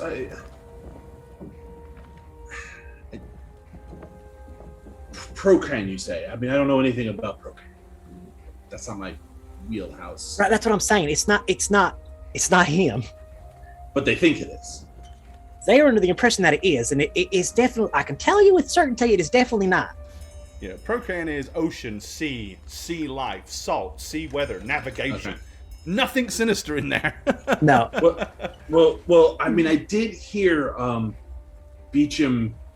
I wouldn't necessarily say he was casting a spell. He was doing an incantation that, you know, I mean, it sounded more like he was using an artifact than casting a direct spell from his own knowledge or inner power. But then again, I didn't see him. I just heard it. But it sounded more like an activation, I guess. You know? Right. So I think we need to take care of that because again, killing pirates, no big deal. I say do it. Here's the problem. We have a ship of 17, 18 crew members who are big fans of James Beecham right now. Do you think they would be big fans if they knew that they weren't sacrificing for Procan? Oh, you mean are you saying you want to start a mutiny? I love it. It all starts with something that you two love a lot, and that's hot gossip. Oh, girl, you're speaking my language. Oh, we get to gossip. Oh, I love it. What if Beecham himself is unaware of who he's summoning or calling to?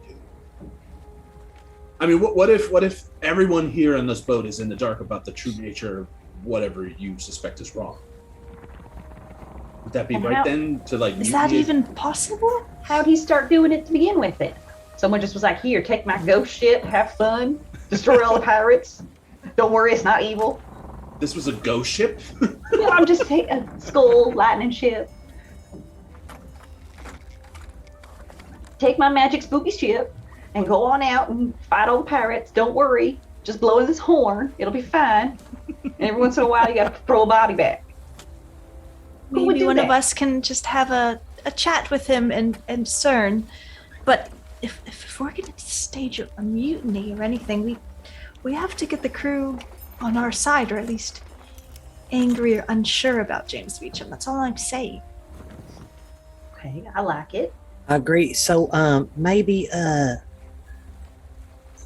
Jennifer, you do have the gift of gab a little more than I do. Maybe you should talk to, maybe you should talk to Beecham, see if he's even under the impression that he knows what he is doing. Because he may not know he's trespassing against the good God. He may not know he's sullying in the name of the wonderful God Procan. Not as good as Pelor, but like a cousin, like acceptable. They get along. yeah, They yeah. go in the same circles. They come to the barbecues. They come to the cookouts. They sit on each other's porch. Yeah. Yeah. So maybe you can deal with him. Okay. And see what's going on, and then report back to us, because I don't want to have to start a mutiny if he also was unawares of it. Okay, you got it. I'll go have a little chitty chat and give him a little rub down, see what we got working with. Oh, and, all right. Well, I easy. mean mentally and emotionally, not. Oh, okay, okay. Come on now, Oh, you know boy, me. all right, all right. Not at a wedlock. What? All right, I'm Swedish just. hussars there for I Mr. mean, Beecham. He's a taken boy. I would never, Okay, anyway, I'll be right up. I'll let you know how it goes. And I'm going to head up to find Beecham. Okay, all right. Yep, he is at the wheel. And most of the crew at this point are kind of gathered down here. All kind of ominously around. Let me grab a token for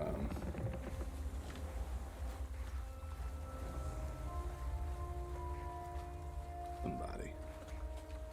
I just need a quick scruffy looking urchin. Nerf herder. Perfect, yes. Ooh, scruffy looking. You'll do.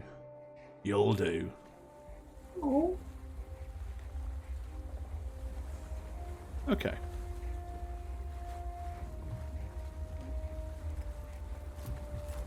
Okay, yep. So, they're all kind of gathered around, and you've noticed that the bosun is walking towards him, sharpening a very long knife.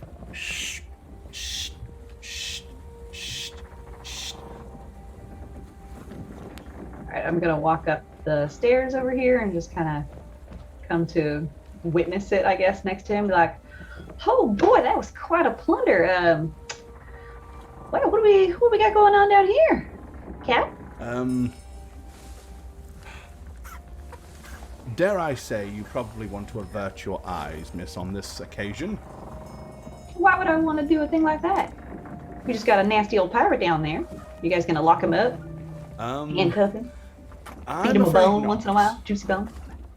It is unfortunately necessary for us to appease the god of the sea and make a quick, decisive, and merciful sacrifice for their blessings and the success of our venture.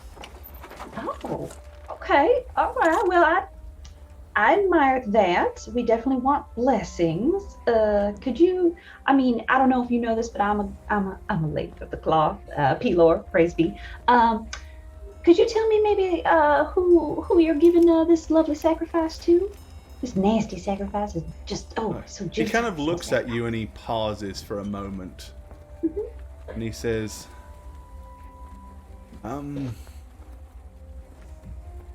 look. And he kind of like leans in a little closer to you. He says, tell me all about it. As far as the crew is aware, it is to the god of the sea, Procan. Okay. That's not entirely true, but it is in their best interest, at least morally, to believe it so. There is another entity at work here that demands a sacrifice. Failure to do so would bring about his wrath, and at that point, we'd all lose our lives, and the ship would be reclaimed to the depths. Oh, well, we can't have that. Would you mind telling me who this little person is who's keeping this over you? Demanding these sacrifices so terribly. Who so much as a what? Oh, what? Even more scandalous. Suffices to say that I acquired something through long and arduous means. The item that I acquired had some significant power. Possessed some of the most powerful magic known in any of the realms. Not only did I use this power, but I managed to do something that few have ever done, and I kind of tricked, to some degree, the entity that bestowed the power in the first place. So as a kind of punishment, he tacked on some unfortunate language to the contract. Oh my goodness. That being that, anytime we invoke the power of the War Sprite, if we do not make a sacrifice in his name within 24 hours, he will come and reclaim the War Sprite and all lives currently on board. Obviously, I don't want my crew to die, or myself, or you. Definitely not you, my dear lady. So, of course not. You see, it's very necessary that this sacrifice has to be made. Okay. I don't like it any more than you, but he was a filthy scallywag and a pirate, after all. If we took him to the mainland, he'd hang for sure. So it is a good point. Does it matter if he dies here on the deck of the ship, or hang on a noose? Well, there's one thing to paying for your crimes. There's another for being sacrificed for an evil. Would you say demon, perhaps? It's not a demon, and he's not exactly a evil. Devil, perhaps. No. More of what's he need these sacrifices for then? Well, it was just that, as I said, it's the unfortunate language he has decided to slap onto our little bargain. Right, but what does he stand to gain? Just by getting your hands dirty? That's not fair. Well, he stands to gain the fact that he didn't think that we would do it. And that the moral dilemma would be too great. I'm not a bad person. But when it comes to moral ambiguity, I do have a certain amount of leeway that I am willing to shift between the borders, as it were. Would I kill an innocent? No, never. Not unless I actually had to, but never would I. But a filthy, disgusting, murderous pirate? When the power of the War Sprite allows us to bring so many pirate vessels to justice, sinking so many of these vile vessels afloat, think of the lives that we save. Think of all the innocent people that we protect from piracy. You think that the pirates would give anybody a quarter? No. At most, they'll be press-ganged into service or sold as slaves. Worst, keel-hauled or murdered. No. So, the fact that we, as you saw, let most of the pirates go. The reality of it is, if they're lucky enough to find a vessel to pick them up before they die of thirst, or the ocean takes them, or they starve to death, that's not my concern. But one life must be taken each time. And we only invoke the power of the War Sprite to deal with pirates, of course. As you've witnessed. All right, I'll give you that. I just think that you might, ride in that order. Like you said, I did catch that. I know you tried to gloss over it real quick. Unless I had to kill someone innocent. So if he makes you have to, you would do it? Well, he's not innocent. What if he changes the contract again? What if he's like, oh, you know what? I got this upgrade, so like now you get the back ship is lightning too, and then you start killing innocents. This particular entity is bound by certain laws. Okay. why don't you tell me who this entity is? Maybe we could help you get He out doesn't from have- I under don't this really have a nasty name contract. for him. Oh, does anyone have a name for him? I'm sure he has one. He's just never given it to me. What's he look like? How Oh. tall? What's his hair color look like? He can be as small as you or I, or appear to be a 40-foot giant of a fellow. Okay. Well, I'm just saying I would love to offer my services to help you cleanse yourself of this terrible contract that's obviously making you, ride your more The gray only areas. way If to you'd like to do be free of that it. would be to slay him, and I don't think that's within our ability to do so. Maybe not it's yours, far but- easier to just sacrifice one scruffy, filthy pirate and move on. Much safer. Okay. Jamie, let me just tell. Can I call you Jamie? I'm so sorry. Is that all right? Oh, for you, my dear, you can call me anything you wish. Okay. Jamie, I would just like you to consider Pelor and all his might would bless your ship with even more immense power and blessings. If you were to maybe consider, I'm not going to pressure you, but if you maybe consider changing over to Pelor, maybe I could help you rid yourself of that terrible demon and we can get you all cleaned up. What do you say? I don't. You don't have to answer right now. believe You You have can think the about it. ability to do it. Okay, well, it's all right if you don't believe in me. I believe in you. And I know you could do it's better. not that. I don't really feel you understand what you're up against. Well, I know I'm up against something pretty terrible, making you do such horrible things. And if we fail, Mm-hmm. it's certain doom for everybody. Okay. Well, you said you had 24 hours, right? Yes. Okay. Why don't do we just give him a little bit more time, make sure he's sacrificable, maybe talk to him, see if he's actually wanted to be a pirate. Maybe he got, But the problem with subscribed that, my against dear his lady, will. is you're going to cause problems amongst the crew. Right now, they believe he is what he appears to be, a filthy pirate. So they can live with the fact that this man has to be sacrificed. If we start probing, if he gives us a bleeding heart story, which is no doubt going to be a filthy lie coming from a pirate anyway, they might start having second thoughts. Then the next thing you know, we're going to have problems amongst the crew. And then what happens if we don't make the sacrifice? Well, then everybody's lives are in jeopardy. And as the captain, it's my job to take care of this crew and this ship.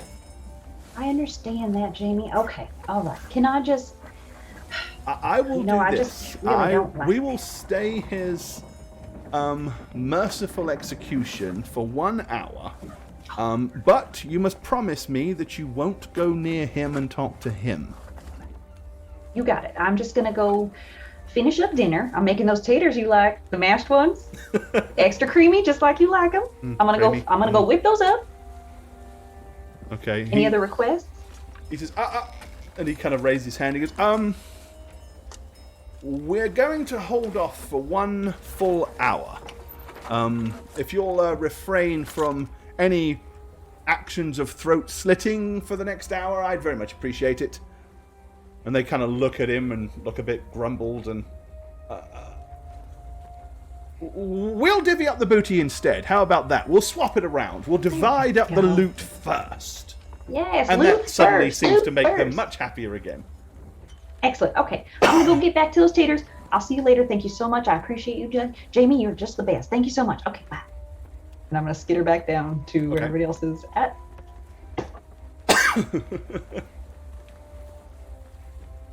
Okay. Yep, you head back down. Oh boy, guys. We've got a doozy up there. What's going on? Were we right? Was it right? Is it a demon? Is it a devil? Okay, you might want to sit down. Oh my Are you stars! ready? Okay, Sitting. I'm ready. I'm ready. Okay. He is definitely lying to the crew. Mm-hmm.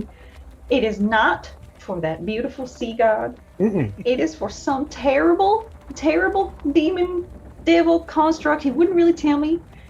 who requires this sacrifice because of this beautiful ship. He made a deal with some kind of devil to get these beautiful powers, and now he has to sacrifice one life each time, or everybody on the boat is decimated. So he's sacrificing a life for an evil demon devil.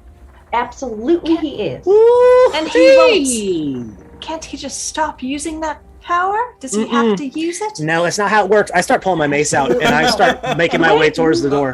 Wait. If he doesn't make this sacrifice, then everybody on the ship, including us, zip. Well, of course. And who told him that? The demon devil? Well, probably, but I'm just saying, I don't know what this demon devil is. He wouldn't give me a lot of information, not even his height. I asked, he did not tell me. So I'm just saying we might want to be careful about what we do here before we get the crew all riled up. There's never been a double D that I have not slain and smite, okay? If we can get the crew to maybe start Devils, demons, and dives. If we could get the crew to start questioning him and his morals a little bit. We've got 24 hours before this guy has to be sacrificed. I thought it was 1 hour. Sorry, I didn't hear that. It was definitely I'm getting to 1 that. hour, wasn't it? I'm saying before the actual demon shows up, we have 24 hours.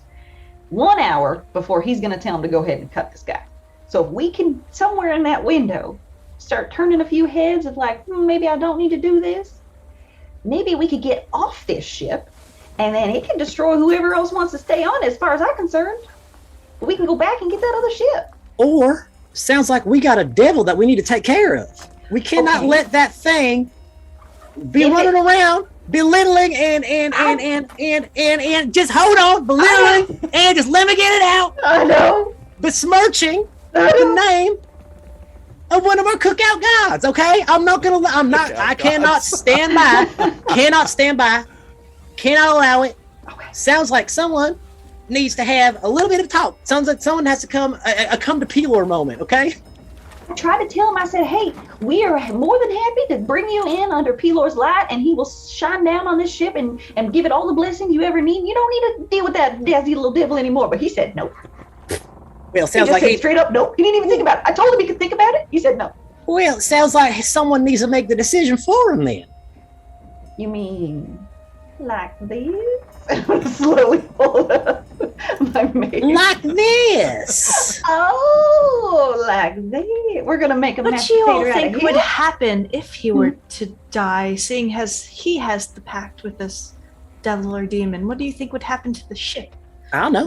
Lasticus, do you know anything about these pacts and how they work? Are you sure you don't know the answer to that, hon? Me? Uh-huh. Did he say that to me? Sorry. Mm-hmm. I don't remember what he said. Well, maybe Lasticus does know. Lasticus, what would happen if that were to happen? Do you know what might have been said that I should have probably heard? I have no idea. Lasticus, damn it. Well, Lasticus, let's just hypothetically say that there is a ship that was given from a pact, right? It was manifested with power and everything from a pact. What would happen if that pact was broken? What might happen to that ship? Just a theoretical thought. Well, the entity would probably want revenge All right.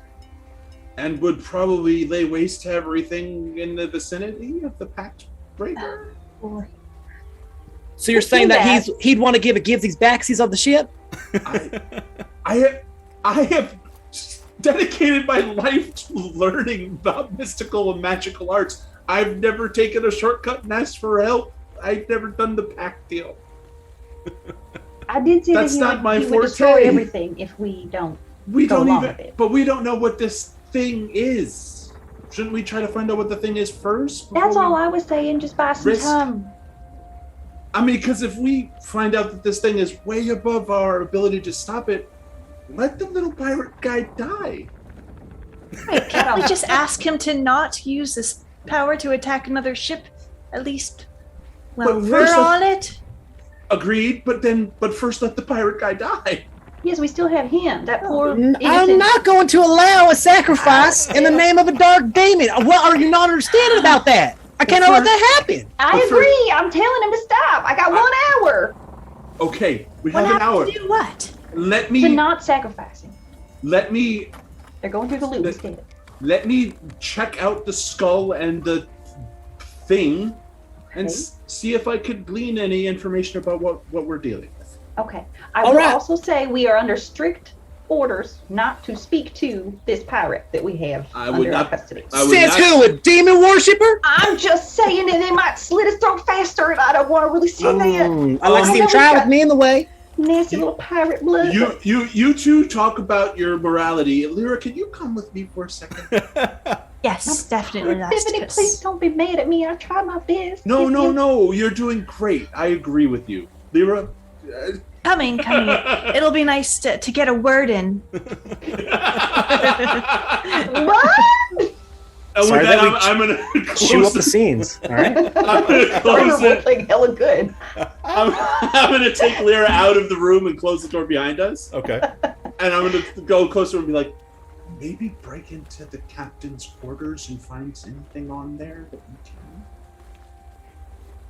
can. Related to this pact, or Yeah, like who this Beecham guy is. And sure. Yes, no problem. okay. I can do that. We'll use the loudmouths to cause a distraction above, you know? Okay, great. While I observe the skull and the thing, and This way, probably. Point in a random direction. I'm going to open the door again to Tiffany and Fenifer and be like, I'm sorry. We're still arguing. So my I'm sorry is probably not being heard by anybody. What's that, dear? Yeah, sorry. Yeah. Come on, Lassie, Tiffany and speak up. Fenifer are like Oh. medieval versions of the View hosts. It's like, Basically. Why don't you guys go above deck or maybe feed the food, you know? Maybe the food will keep them distracted. That's a good idea. Oh, Yes, that is such a yeah. good idea. Maybe sacrifices are harder to do on a full stomach, you know? Yeah, they got all their loot. Now they're going to want a little snack. It's a good idea, Lassie. Yeah, maybe- Okay. Maybe the tryptophan in the mashed potatoes, that's not a thing. That's not a thing. I know. It's just, I'm sure I got some dried meats around here. I can drug them with tryptophan, yeah. yes. Fill their billies right up till they're too sluggish to kill. I'm basically Temic pushing rat poison in there. I'm It'll be pushing Tiffany and Fenifer out my room. fine. Okay. All right. Okay, you don't gotta shove. You don't okay. gotta shove. Easy. Hands to ourselves. All right, My jeez. Goodness. He gets kind of rude, don't you think? He does. He's such a short little fuse for such a short little man. I know, we gotta teach him some manners, that little boy. I'm not tilting I- kindly on that. He was not raised right. I'll tell you that much. No, While they're doing their thing, I'm gonna cast Arcane Eye. Yeah, Okay. you can hear us talking as it quietly fades out as we finally head out of your No, we do not vicinity. stop. No, we all talking. So you Southern Bells are basically, you're going to go and serve up chow. Yep. Yeah, I'm gonna basically like soup's on and call Okay. him. Come on, yo. Yeah, because You that soul food, Gore, you know, it hits you and you are like, oh boy, you do It's not want to extra move crispy. after that. Yeah, she's come up with some mashed potatoes, some peach cobblers, some Yep. a big old mess of greens. Mm-hmm. Fried okra. Come on. Okay. All right. Yeah, I mean, the crew, Beecham definitely was not lying when he says that they have been living on crap. So a really nice meal is definitely going to distract all of them. So yeah, they're not thinking about killing any pirates at this moment in time for sure. Okay. So your Arcane Eye. Yes. What do you want to do with it? I am going to basically use my actions each round to move it up above to check out the horn thing and the skull for any markings or things that I can decipher without having to physically be there to identify or whatever. I mean, if I can't, I can't. But I'm just trying to see No, you can. the nature of the items, basically. The eye in the skull socket. There you go. Yeah, right. Well, it's more. It's not really like it's not like arcane writing or sigils or anything like that. It's more just very ornate carving on the skull. it's patterning and stuff like that on the skull itself, like carved into it and then like inlaid with a, kind of patterns, really just to look more attractive, if that's a thing for a giant skull. The big horn appears to be really like a ginormous blue conch shell that's kind of gotten bands of reinforced iron around it. It's kind of gotten a gold inlaid rim all the way around the edge. Okay. But as I said, it's kind of like a deep kind of, almost like a translucent blue. Like when you look at it, it shimmers in the light, kind of like like a shell does. Okay, so I'm going to use my sensor to enter both the bugle thing of the conch and the eye socket of the skull to see if there's anything inside. Like, there is not. Nothing. No, like little trap devil going like, no. Okay. No. All right, so if I can't ascertain anything about the nature of these two items just by looking at them, I'm going to send my sensor down to where Lyra is actually. Okay. She won't know that it's there, but I'm going to be watching her and helping. It's safe to say that there's a very small crew, as you know, and they're all starving, so everybody's chowing down. So Lyra's got a pretty easy path back to the back of the ship to where the captain's quarters would be. Great. I put on my brown gloves and I start opening drawers. Well, you got to get in there first because it is locked. That door is locked. Okay, I'm gonna try to open the door first. I don't have any lock picks or anything. Okay. Give me a sleight of hand roll because this is not really. Okay. Got it. Okay, 21. Yes. So, it's an incredibly simplistic lock. It's a wooden door on a ship, which means it doesn't fit particularly well. And what you can actually see is the locking mechanism. It isn't like a tongue that goes into anything. It's just a latch on the other side, and when you turn the key, the latch lifts. So, it's not hard for you to slide a dagger between the door frame and the door and like lift that and push the door open. A 21 is plenty for you to skullduggerise your way into his room. Great. Okay. All right. He has a very lavish and comfortable room. Huge, big, puffy pillows, a 4-poster bed in there, fine furniture all around, a nice desk with flat-bottomed decanters full of liquor and stuff like that, a wardrobe full of fine clothes. It's more like a fine and fancy hotel room than it is, or an inn room than it is a ship's cabin. Plasticus might see this with his eye, but for the first 5 minutes of searching, first thing I'm going to do is lie in the bed for 1 minute and then go find the fancy things, drink some tea, just mess around in there and enjoy the fancy life. Yeah, live in it for a few minutes. Yeah, no, yeah. I absolutely observe all of that crap. Ooh, and I'm making it look nice bit of rum, James, ship's brandy. But after that, I'll be like, all right, and start digging through drawers and thumbing through parchment. I mean, there's a lot of pieces of parchment on the table. There is definitely not what you could ascertain to be nautical navigational maps and stuff like that. Not that you really understand them. Full of lines and circles and lines and numbers and stuff. He does have a captain's journal or captain's log sitting down there. Nothing really that you would not expect to find at first glance. Okay. So I'd be like, if I were a bad man, where would I hide all my devilly things? Let's see. I did live with a vampire, and I'm gonna start pulling what could be levers and stupid hidden bookcases and stuff like that. Then maybe this will open. Just trying random things like that. Yeah. Okay. Go ahead and give me a perception test. I mean, you're obviously giving the room a good once over. Okay. after spending a whole bunch of time like looking for all bizarre and secret things, suddenly dawns on you, maybe I should look under the bed. And there's a chest under there. Aha!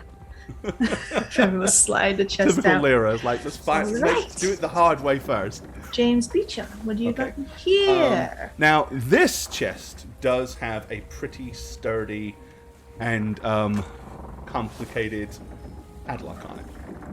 Okay. The sort that would require a key unless you intend to break into it. I'm going to search for a key first, see if it's hidden anywhere in the room. All right. Give me a perception check. As you're specifically Come on. searching Come on, Lyra. High roll, baby. Okay. Ooh. Indeed. Well, you do not find a key. Okay. However, what you do find is a false bottom to one of the drawers on his nightstand. Yes. And kind of tucked away in there, like laid side by side in one layer, is about 40 platinum pieces. Like a secret stash of, an emergency stash of cash. 40 platinum pieces, that's about 400 gold. Wow. Okay. I'm going to take a note of that. Not going to take anything yet. But have no I key. noticed the eyeball or anything floating around? The eyeball is actually invisible, so you won't. Oh, it's invisible. Okay, never mind. Okay, that sounds good. Is the chest something I can carry? Yeah. Like, is it small enough to hide in like a cloak while I walk away? If so, I'm gonna like hide it in my cloak and walk back quickly to Elasticus's room and close the door behind me. Okay. Yeah. I mean, the chest it's about that thick, but it's about that wide. I mean, it's more like a footlocker kind of thing that's meant to go under a bed, so it's pretty hefty. There's no sneaking around with it. No one's around. I'm just gonna take it out and go to Elasticus's room. I got this. Yeah, so I'm gonna stop concentrating as I know she's coming in my direction, and I'll just be like, "You'll just see me like this when you're right." All right. So this was the only nefarious thing I could find. I just need to open it. No key in his room. Is there one like around his neck? Sometimes people do that. I actually can open it, but it's not gonna be quiet. Oh well. Let's just tell them to do like a cheers to food, and then we'll do it right when they go, yeah, you know? I'll go tell them to do that. How loud is it going to be? Oh, the entire ship will hear a Well, sound. we'll bang some pots and pans for the loot that we found, okay? We'll do that. As soon as you hear that going off, do it.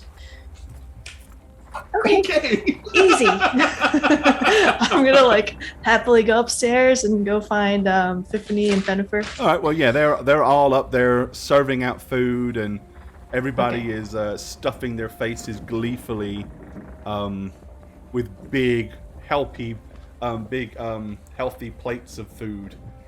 And they all look like they got big smiles on their faces and compliments to the chefs and all of that stuff. Okay. I'm going to pull aside the two and be like, all right, Elasticus needs cover for a loud noise he's about to make. So do you have a bunch of pots and pans we can pass around to the crew? I mean, they've got the bowls that they're eating with. These are pretty nice. I don't really want to give them to the crew. Let them scratch them all up. And, take off some of the coating. It's fine, Jennifer. What else did you suggest? Just anything loud that they could bang against. It's one of the traditions from my homeland, from my town.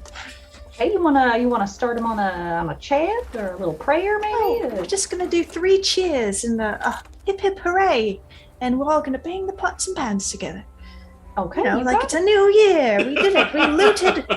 Then we'll do as loud as we can. Lots of yelling. Why don't we just do 3 cheers for Beecham? That's great. good. And that way he can time it on the third one because he'll have the cadence of our cheer and he'll be able to time it perfectly. I hope he catches on. Let's do it. Well, why don't you tell him? Because we're going downstairs again. I'll go tell him if you want to if you want to lead the cheer. You can get these boys riled up. I'll just go tell him. Yeah, girl, we Go got tell this. him. Okay. Go All tell right. him. I'll go down there and I'll all right, Laskis, here what we're gonna do. They're gonna give it 3 cheers. So on the 3rd cheer, apparently you're gonna make a noise. Make the noise, because it'll be hip hip hooray or whatever. On the 3rd one, do your thing and do whatever. I don't know what you're doing, but there you go. Got it? Okay. All right. Okay. So yeah, I'm gonna listen for the cheers, and on the 3rd one, cast my spell. I'm gonna Go ahead, bang my Lyra. Lead Mace them. against the shield to get everybody's Lyra, the attention. Excuse legendary me. cheerleader now. Excuse me. Everyone, quiet down. All right, go ahead. Yeah, they'll listen to you because you thank just you. fed them. So. Thank you so much for gathering. I hope you're enjoying the food that my crew was able to prepare for you. I see you're enjoying it right there, Joey. Yes, it's a little bit on your shirt there. Joey.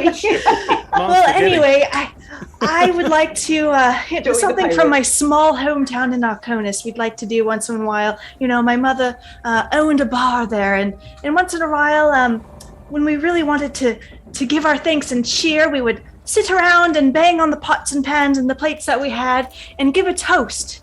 All right? And for the man of the hour, James Beecham, he has the ship. He is probably the best captain I have had the pleasure of working with. Am I right, boys? Yeah, that's right. So I say we give 3 cheers for James Beecham. We're going to bang our pots and pans together. Okay. 3 cheers. Are you ready, everyone? James Beecham, thank you for being such a gracious host and the best captain around. Hip, hip, hooray! Hip, hip, hooray! Hip, hip, hooray! As loud as I can Okay. on the last cheer. So Got when that sound goes off, I cast the knock spell on the padlock. Okay. The object can be a door, box, blah, blah, blah, blah. When you cast a spell, a loud knock, audible from as far away as 300 feet, emanates from the target object. It's loud. God. He wasn't kidding. Oh my god. Hey, I'm not a rogue. I'm a wizard, but I can do Okay, rogue things. That's funny. Here's the All thing, right. though. You hear it because you knew to expect something.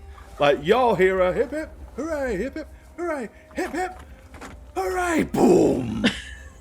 A few people kind of look around, but nobody really pays much attention. There's no reason for them to. They're all in the throes. They got full stomachs. They're more interested in asking for seconds and Yeah, I was gonna getting, say, I'm gonna getting yell, "Who rum wants and stuff like that. It's like the scene from original Last Crusade, where the librarian is stamping the books, and he pounds into the bottom of the library. When he stamps it, he's looking around like, Okay, you successfully utilize your knock spell, and the lock. All right, catch y'all later. Run. Okay. Cheese like a bird. It's fine. Yeah, I wait for Lyra to return because I don't want to open Okay, it. that was nice of you. Wow. Well, Okay. she took it out. She's gonna put it back. I ain't. You know, like, I didn't Am want I? to. So yeah, so Okay. the door opens. She comes Well, in. and in theory, it doesn't destroy the lock, so you can Oh, lock it great. back afterwards. Okay. I don't believe it does. No, it's just What's in there? Unlocks it. Is it a devil? So yeah, It's a jackal. It's a jackal. It's a jackal. It's a jackal. I take the padlock out. I Okay. slide it so it faces like between us, so she's on one side, I'm on the far end, and then I open it. All right. It is loaded with jewelry, necklaces, sapphires, rubies. It's Beecham's Hall, basically. It's a massive amount of wealth in that chest. Start. Not what I was thinking. Maybe if we dig through this, see something interesting. Yeah, I run my hands along the sides, less interested in the jewels and more in like if there's anything on like a piece of Gotcha. paper or There's a parchment. really ugly cat statue in there. Is there really? No, you have to break that. You have to break the cat statue for it to work. So unfortunately, there's remnants of a cat statue, I bet. Pieces. There legit might be a couple of broken pieces of it. Maybe like where he just smashed it to break it. Maybe there's the head and the shoulders just of the cat thing that he kept as a memento. But there is parts of it. Yeah. Yeah, it looks like a child made it and then stuck little jewels all in it. Yeah. Probably belonged to one of his kids. Yeah, kids. Very sentimental about it. These days. So yeah. But other than that, just tons of jewelry. I mean, earrings, rings, necklaces. I mean, there's some copper. I mean, there's some gold pieces in there. There's some platinum pieces in there. It's just all gems, jewels, all kinds of monetary wealth. Okay. Yeah. Any hidden compartments? We'll look for those too. Yeah. Give me a perception roll. Both of us probably. Yeah, no, I'm absolutely. No, it is what it 23. is. There's nothing funky 13. about it. Okay. Now, meanwhile, as you've all everybody's eaten and stuff, and you notice that Beecham has started to get a little bit antsy up there behind the wheel as you looking at the moon getting higher and higher and higher. And he's waving to try to get Fenifer's attention.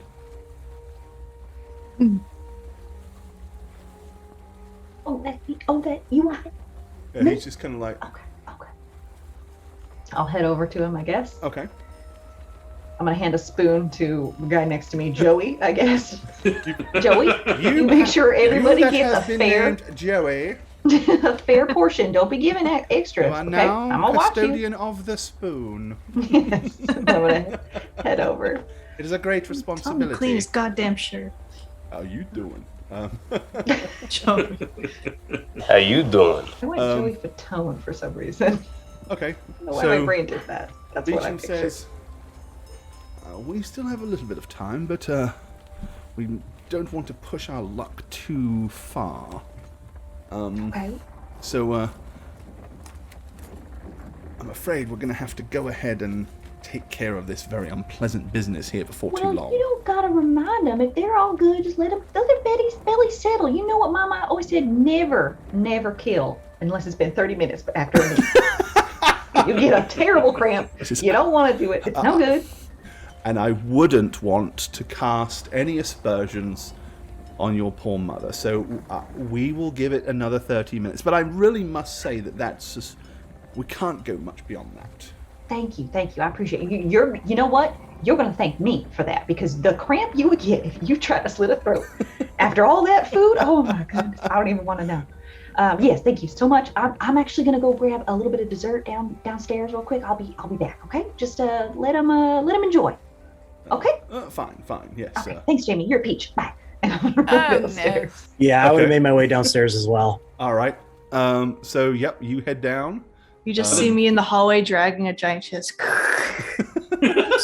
All right. So, okay, is there some? I'm what you got thanking there? you. What's going on? So, what did we find? Jewels and money that would set someone up for their whole life, probably. Yeah. Putting it back. I mean, pieces of an ugly cat statue. but Okay. we locked the padlock back and we'll put it back where we found it. Well, hold on there now, everyone. Isn't he supposed to be sharing the wealth? Well, this is probably his share. Have we seen any other chests of this, like this around? I haven't. Have I? No, Well, but he's the then to be captain. fair, you haven't been rooting through everybody else's quarters either. So Who's to say we haven't? I'm gonna go look. I'm just gonna go As look far in as someone I'm else's. aware, you haven't yet. We I'm are gonna go- very nosy. Yeah, I'm gonna go look in someone else's quarters. Once I see that, I'm gonna see if there's That would anybody else. surely cause a riot. Thank you. So I'm gonna go see if anybody else has this immense amount of wealth as well. I mean, everybody does have large lock boxes. But as much as this? Well, you'd have to open the lockbox to ascertain what's in it. Here's an idea, Tiffany. I mean, clearly if there's we- some level of trust going on this ship because, Not each for person, long. Each person Yeah. does have their own lockbox, and they are padlocked, but I mean, What it's if we not the sort of started- thing, you know.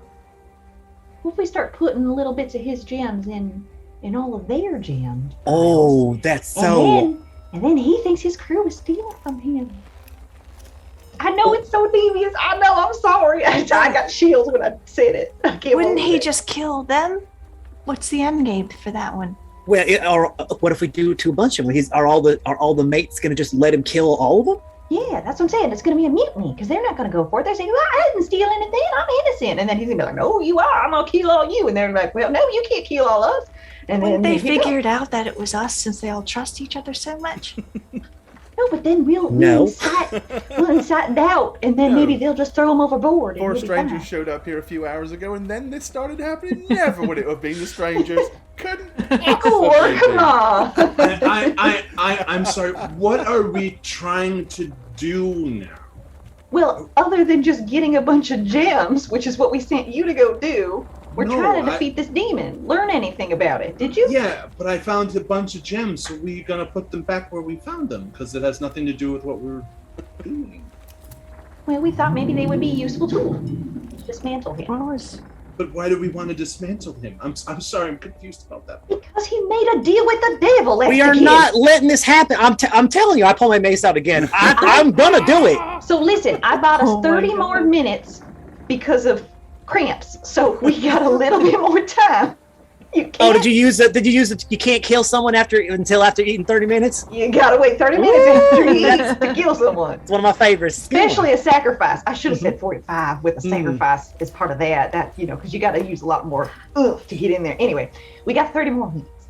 So we got to figure something out. I say we let the sacrifice happen, and then hear me out. We tell him not to do any more of the things that require the sacrifice after the fact. Right. That's the best way to do it. And you think he's And- gonna just go along with that? You honestly think so? Well, I mean, Being as corrupted with this power that he has, the taste that he has on his tongue and this power, He you told think he's just gonna give himself. away? He could have not used it and not taken the power, and he said, nope, I got to do it. It's so great. I love it. I love this lightning bolt. He did. But having it. I am the one in the crow's nest on this trip. I just won't point out any more boats. Maybe Someone we'll else make it is home gonna without see doing him. it. What if someone else sees a boat? Well, then I don't know. Right. He is corrupt. Okay, Hims is corrupt. He Yep. seems pretty straightforward. He talked to Fenifer about it, so Did sing like a little canary, I do have to say, for someone who's doing a deal with the devil. He's very He ain't telling with this trust. He seems- With this trust that he has established so much on this boat, sure sounds like he's leaving something pretty important out. he just seems negotiable. I think we should negotiate with him rather than trying to defeat the devil. They are really tough, by the Girl, way. You be my guest. You go ahead and try to negotiate your little heart right out of your little Yeah. chest. Go tell him. Go run and tell him. I guess I'm just Oh, you gotta. Yes. I'm yes. more worried about if we do whatever you guys are trying to do to sow doubt or discord or mutiny or whatever words you want to, we might encounter the thing that he made the deal with, and it would kill us all. Good. I hope we would do. kill it. We would take it off of this earth. That's the plan.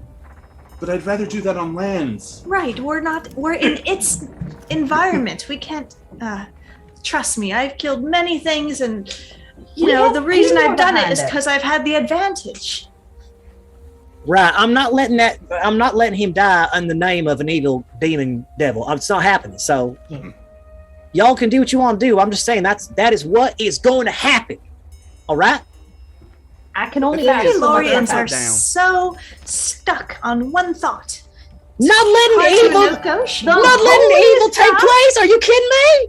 The best Thanks thought. for the raid, guys. Good to see ya. Thank I you. know. You have to think of the greater good. And I you're am. not. You're going to kill everybody on the ship and ourselves. They're a bunch All of of us. devil worshippers. I hope they die. I will smite them myself. They're innocent. They don't even know that they're So we tell them. helping a devil. We But tell they them. could have said no. They could have said, I don't want to kill this man for this god. They could have said no. All right. So we tell them the truth. Hopefully we get a mutiny, and if they don't, well, shoot, looks like I'm gonna have to do some spotting. Hot dang, I'm excited for this. It's quite a terrible plan. Well, it's the only plan that there is, honey. No, there's several plans that involve more time and devils not being, Well, summoned. we don't have we don't time. have any more time. We don't I got have you time. 30 minutes. I got you an hour and a half. You let the guy die, and that gives you plenty of No, time. do you No. know, Lyra, do you know there is not enough praise peelers I could possibly do to make up for knowingly let them sacrifice someone to a devil? I can't do it. But I don't have enough time. I don't have enough of that. But to be fair, he's a pirate. Right. Again, if they did it not in the name of a sacrifice of a devil demon, that'd be fine. Yes. But the point is, it's fueling the fire It's a of the terrible devil sacrifice. demon. You can let it happen for one more night, I think. No, I He even cannot. said he'd do innocence if he had to. And I asked him, I said, what if your devil demon said he'd have to do it to innocent people? And he said, I know, I said it kind of weird. Don't worry, I'm just getting so excited. He said, if I had to kill an innocent, I wouldn't, but if I had to, I would. That's what he said. Now, Lyra, Lasticus, he is one sacrifice away from just straight murdering anybody who doesn't agree with him. That's how it starts. You know That's that? how it That's starts. the darkness seeps I think inside that's of you. We a gotta fallacy. smite it right out. I don't believe that at all. But that's what he said. He wouldn't lie to me. He told me all the other truths. Why would he lie about that? It's a slippery slope. Also a fallacy. I don't believe that. I think there's a much. I know. I can't believe I'm saying this. There's a better way to do this, and it's not to just let all hell break loose and fight the demon on the ship. Ooh, I wish hell would break loose on this boat. I'd like to see it try. Lyra, if you can convince him, If you can make it so that man up there does not die in the name of an evil devil demon, then please be my guest. Please. I think he should die, but Not in the name of a that's devil what me and demon. Elastic. How would we die? How could he die not in the name of the devil demon now? I'll just kill him. In the name of Pelor. That would we'll still kill be all a of them. sacrifice. No, I think then it would it's still still- work. Mm-mm. we're not sacrificing him. There's no ritual, nothing about it at all. Nothing. But I'm he'll just be gonna killed go. on the ship, and I think it would count. Well, then I'll throw his ass overboard. Sorry. Oh Anyone my who gosh. Oh dies- my gosh. I'm so sorry. What did you say? I did not. Nothing. What did you say, Tiffany? I said the A word. Oh, I'm sorry. I'm getting a little worked up here. I'll throw his little behind right overboard. thank you. Oh my goodness, Lasticus is a bad influence on you. What if don't I like just? it. What if you and I walked up there? We just Wait, picked what you did up I and went, do? You said shut up earlier. Don't even- What if we just walked up there right now and just zooped him overboard? the captain? No, well, maybe, but I'm more meant the sacrifice. Just zoop him Oh. right over. Then he You dies. get in I the don't middle care. of it. Then you Yeah. probably made the sacrifice instead Oh, of that please. guy. I'd like to see them try. So if we do it, it's not a I know not a how to stop sacrifice. them from sacrificing him. I'll murder him first.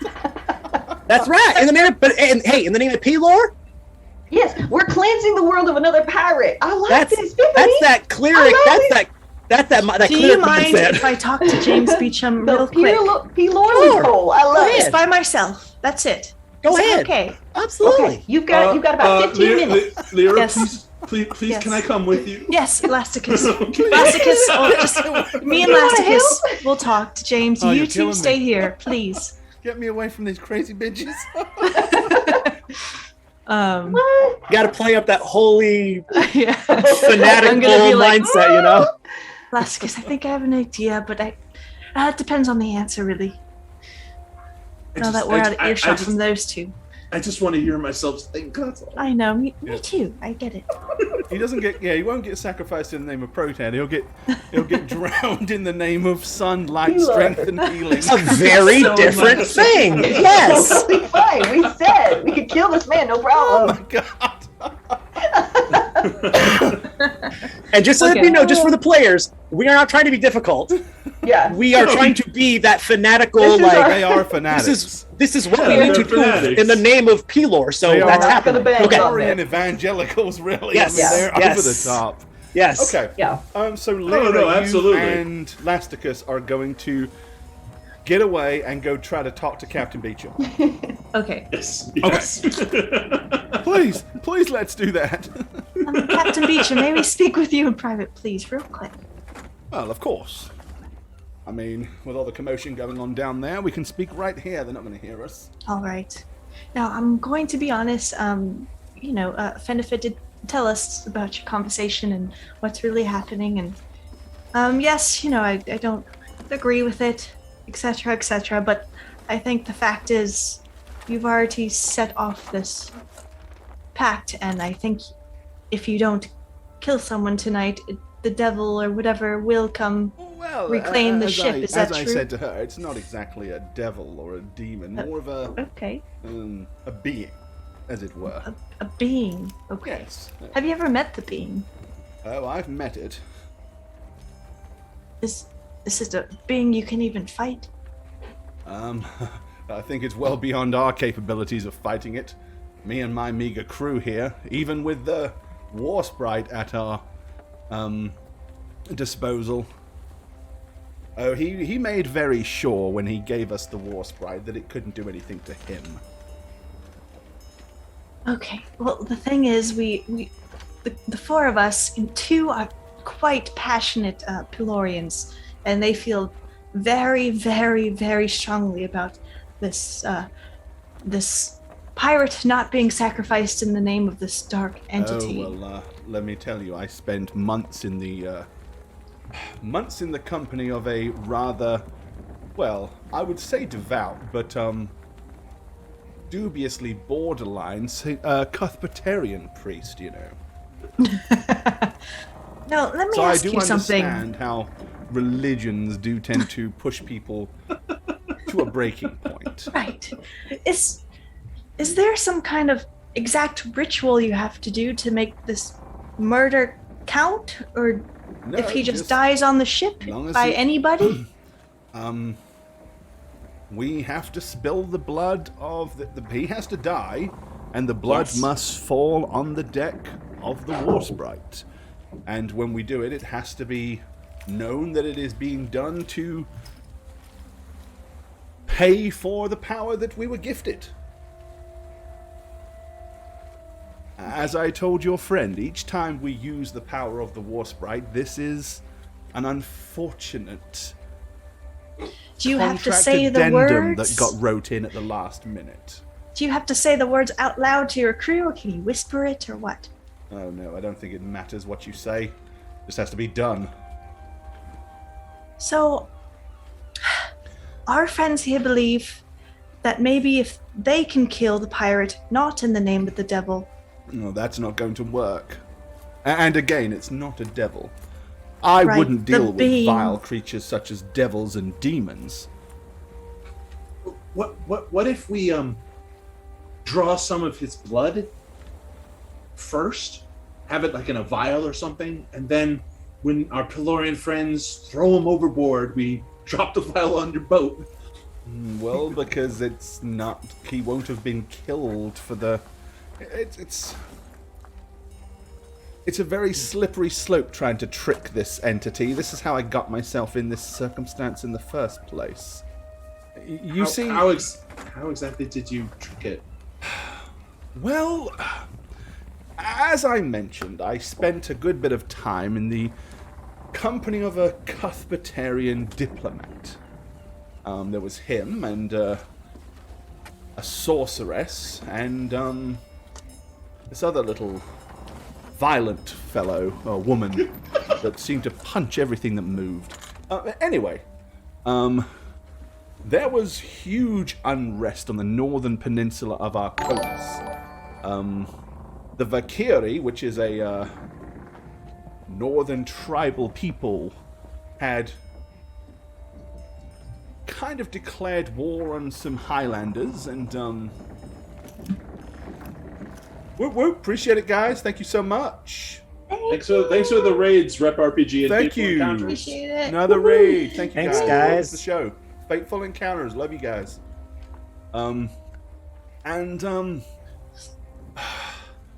As you're from Arconus, you're probably aware that several years ago there was a huge war.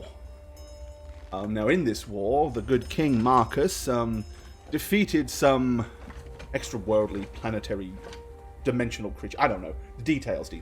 But when this all happened, diplomats were sent north Now, I myself positioned me in amongst this group of people because I happen to know of a secret dwarven treasure cache. Wealth is wonderful. I have my fair share of it, but that wasn't what drew me in. It was a specific item that I knew existed. This item allowed you to call upon the powers of a magical creature and force it to grant you whatever it was you desired. Most powerful magics known to the realms.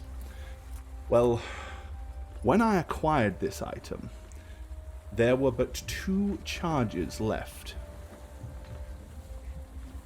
One of those charges I used for some very personal reasons, and we won't go into that, but the other I used to get the war sprite. I've always been a captain, and I've wanted a vessel of great power for as long as I can remember. Sick and tired of watching pirates roam the seas and taking all that they wanted, I decided, well, I want what they want. But I'm not going to take it from the innocent. I'm going to do the righteous thing. I will take it from the pirate. So a pirate hunter I became, and the war sprite is the vessel. However, using the gift of the gab, I managed to tie in a couple of extra details into my last wish.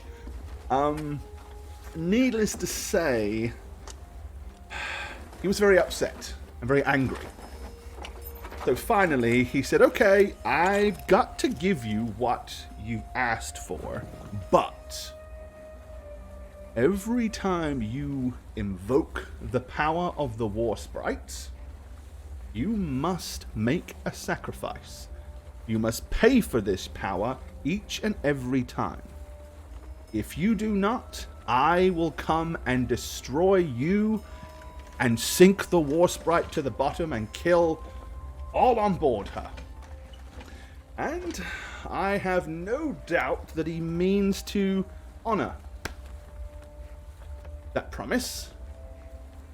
So unfortunately, every time we invoke the power of the war sprite, there must be one sacrifice. And as you've seen, my methodology is to take just one of the pirates, who are obviously vile scallywags and filthy creatures anyway, and who would, as I told your friend, no doubt hang if turned into the authorities. So we just make their execution swifter and more pleasant, and fulfill the bargain. Now, we have 24 hours to do this. If the sun should rise and we have not done so, then he will come to claim the war sprite and all upon her. This ginormous magical entity. I would love to dispatch him, and believe me, I thought originally that I could use the war sprite to do it, only it turns out that he made sure that the power of the war sprite, being that it has the power to enhance and in-charge lightning, is something that he himself is impervious to. So other than the ballistas on board, we can't actually use the vessel to battle him. I myself are an accomplished swashbuckler of many, many years, but I am but one man with a meager crew, as you've seen. Our ability to succeed rests with the vessel, not the crew. They're all good lads and lasses down there, but none of them would be of the stuff of the ability to take on such a creature. If you had the right crew and the right power, would you be interested in breaking this deal? You'd have to convince me that we had a more than fair to average chance of success. But, yes, absolutely.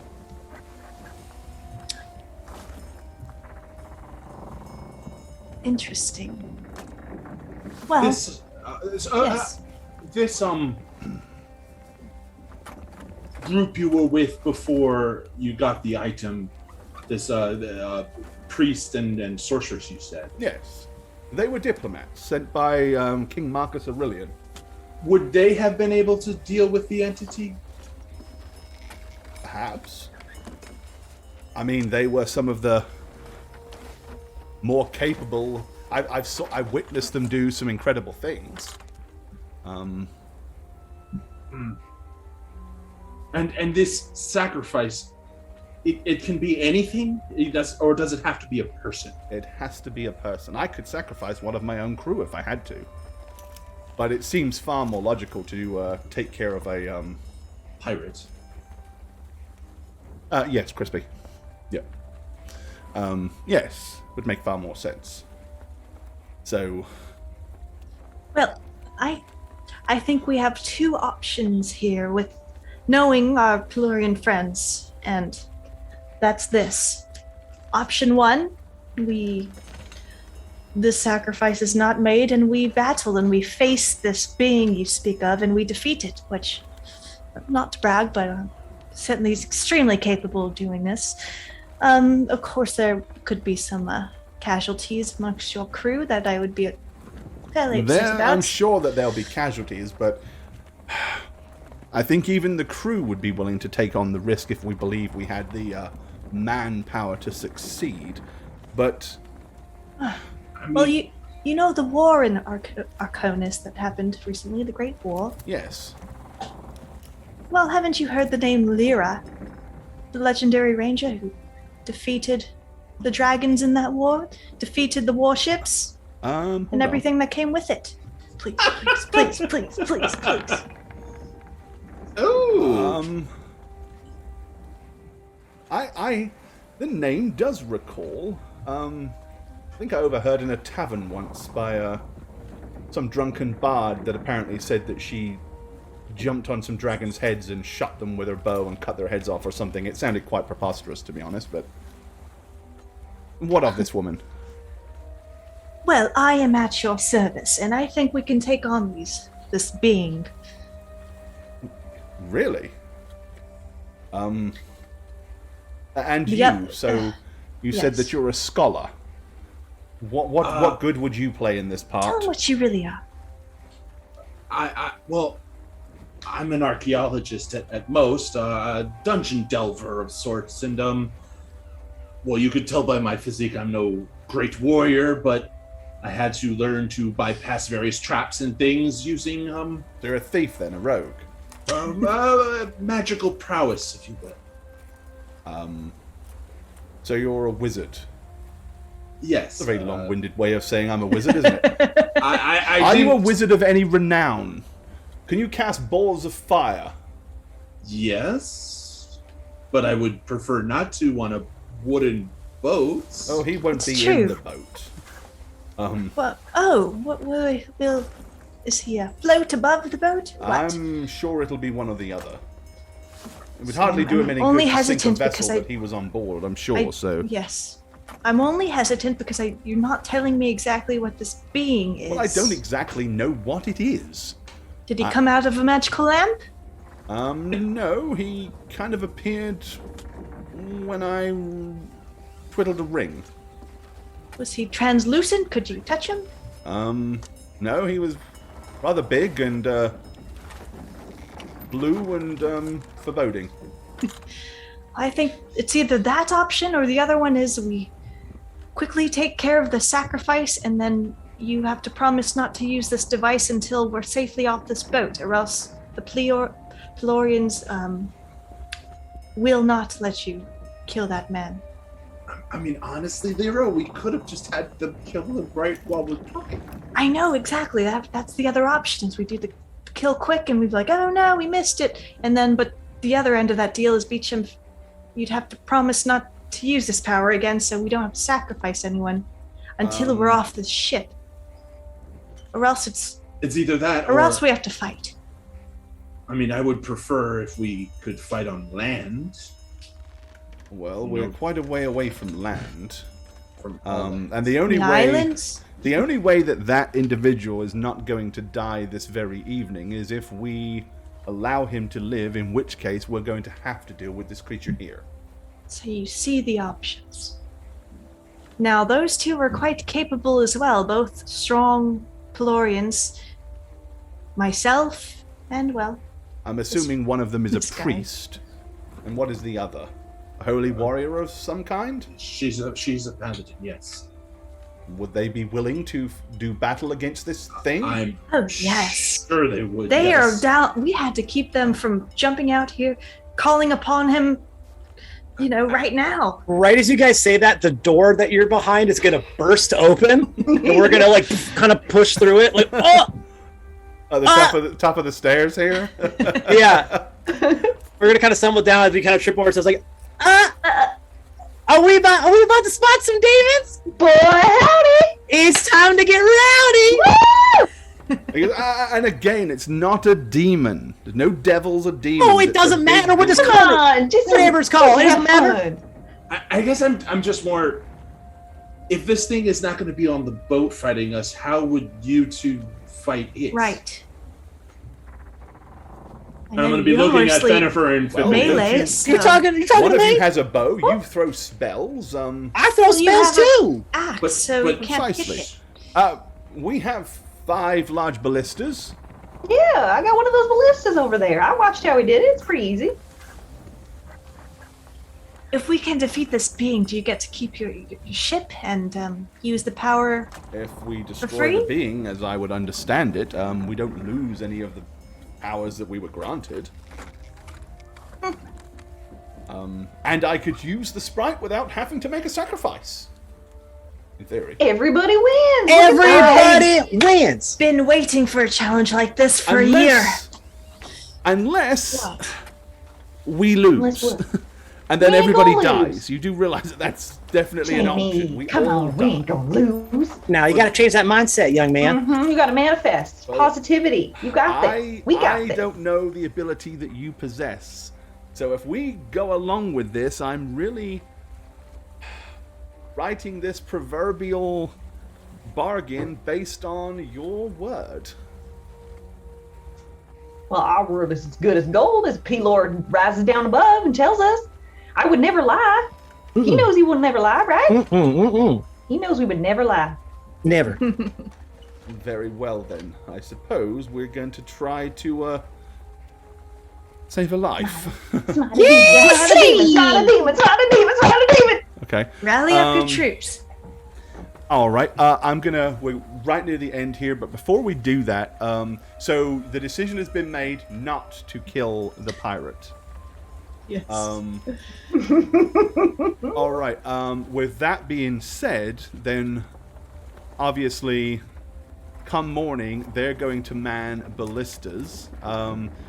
Where do you guys want to position yourselves, and what do you want to do in this battle that's going to be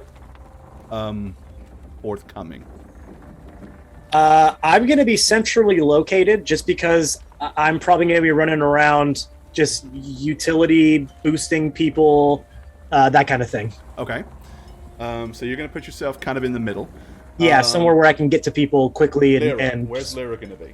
I'm not going to the crow's nest. I go right in this corner in between, like, in the stairs, so I Okay. can duck easily if I need to. All right. So you want to like pop up, shoot, and pop back? Yeah. Lasticus.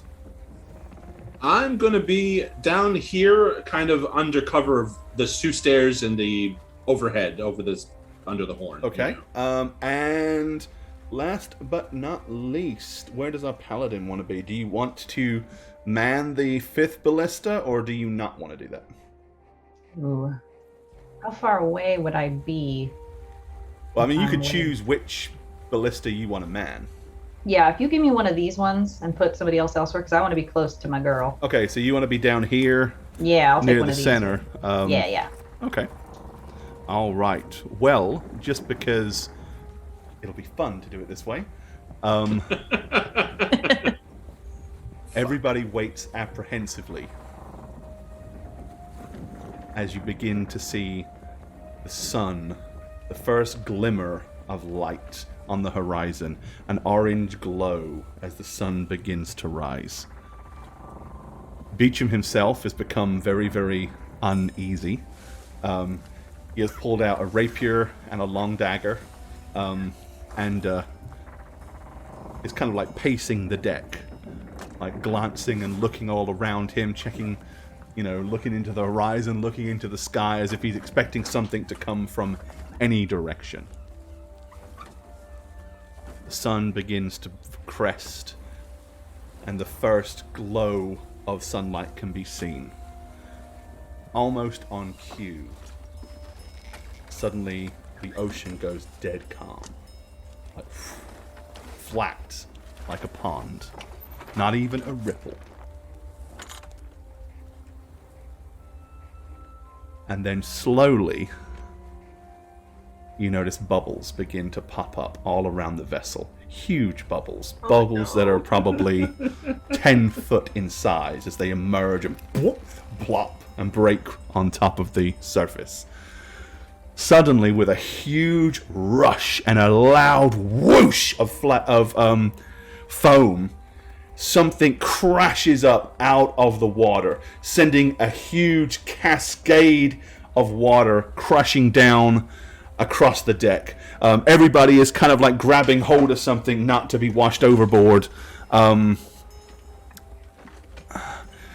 And emerged out of the water is a weird, bizarre-looking entity. It has the upper torso of a man with 4 mighty arms and a bald head.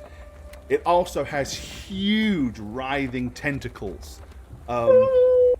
It emerges out of the ocean, stretches its arms, as you can kind of see water and seaweed dripping from its torso and down into the ocean.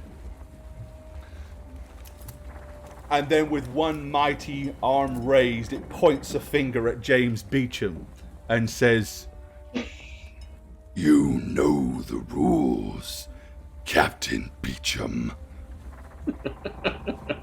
The war sprite belongs to me. And with that, Beecham's like, fire! And everybody's like grabs hold of their ballistas, and that is where we are going to leave it. Whoa! JK4. Can I push the game? Boom, there we go. Hey everyone, Shagget here. Thank you for watching our 10th campaign on How Reroll set in Akonis.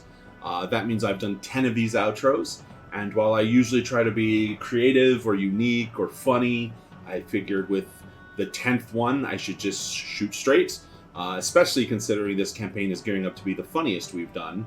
At least, I hope so. I mean, how would I know? You can follow me on Twitter at @ineb_combos or on Twitch at twitch.tv/Shagget. Take solace in the fact that I didn't read off of a script this time. And that shows how bad this really is. But thanks. See you guys.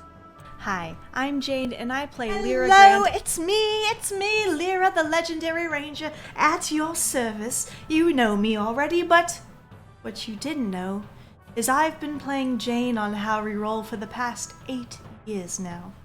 I've done it. I've spoken my truth. I've let the cat out of the bag, alright? It's just me with a baseball cap on, that's it.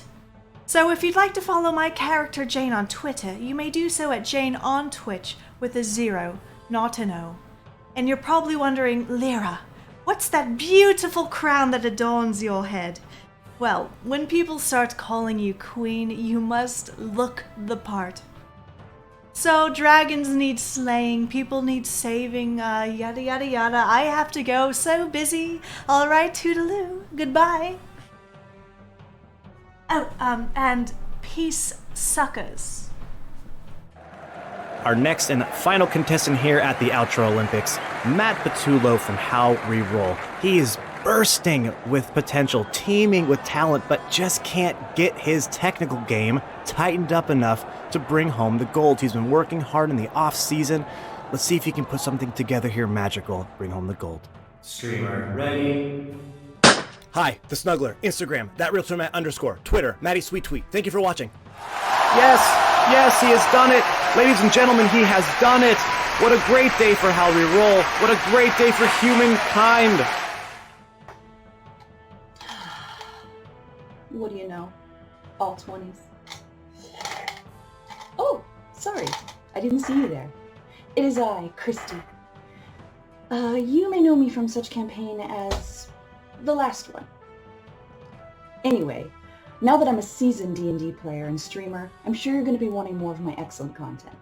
You can find me and Matt, but mostly me, on our D&D podcast, New Crits on the Block. And if you just can't get enough of my perfect eye for wit and whimsy, you can find me on Twitter and Instagram at Chris Tactics. Anyway, I should get back to this delicious glass of 20s. Cheers! Hi there, I'm Gorbad. Welcome to the Orc's Nest.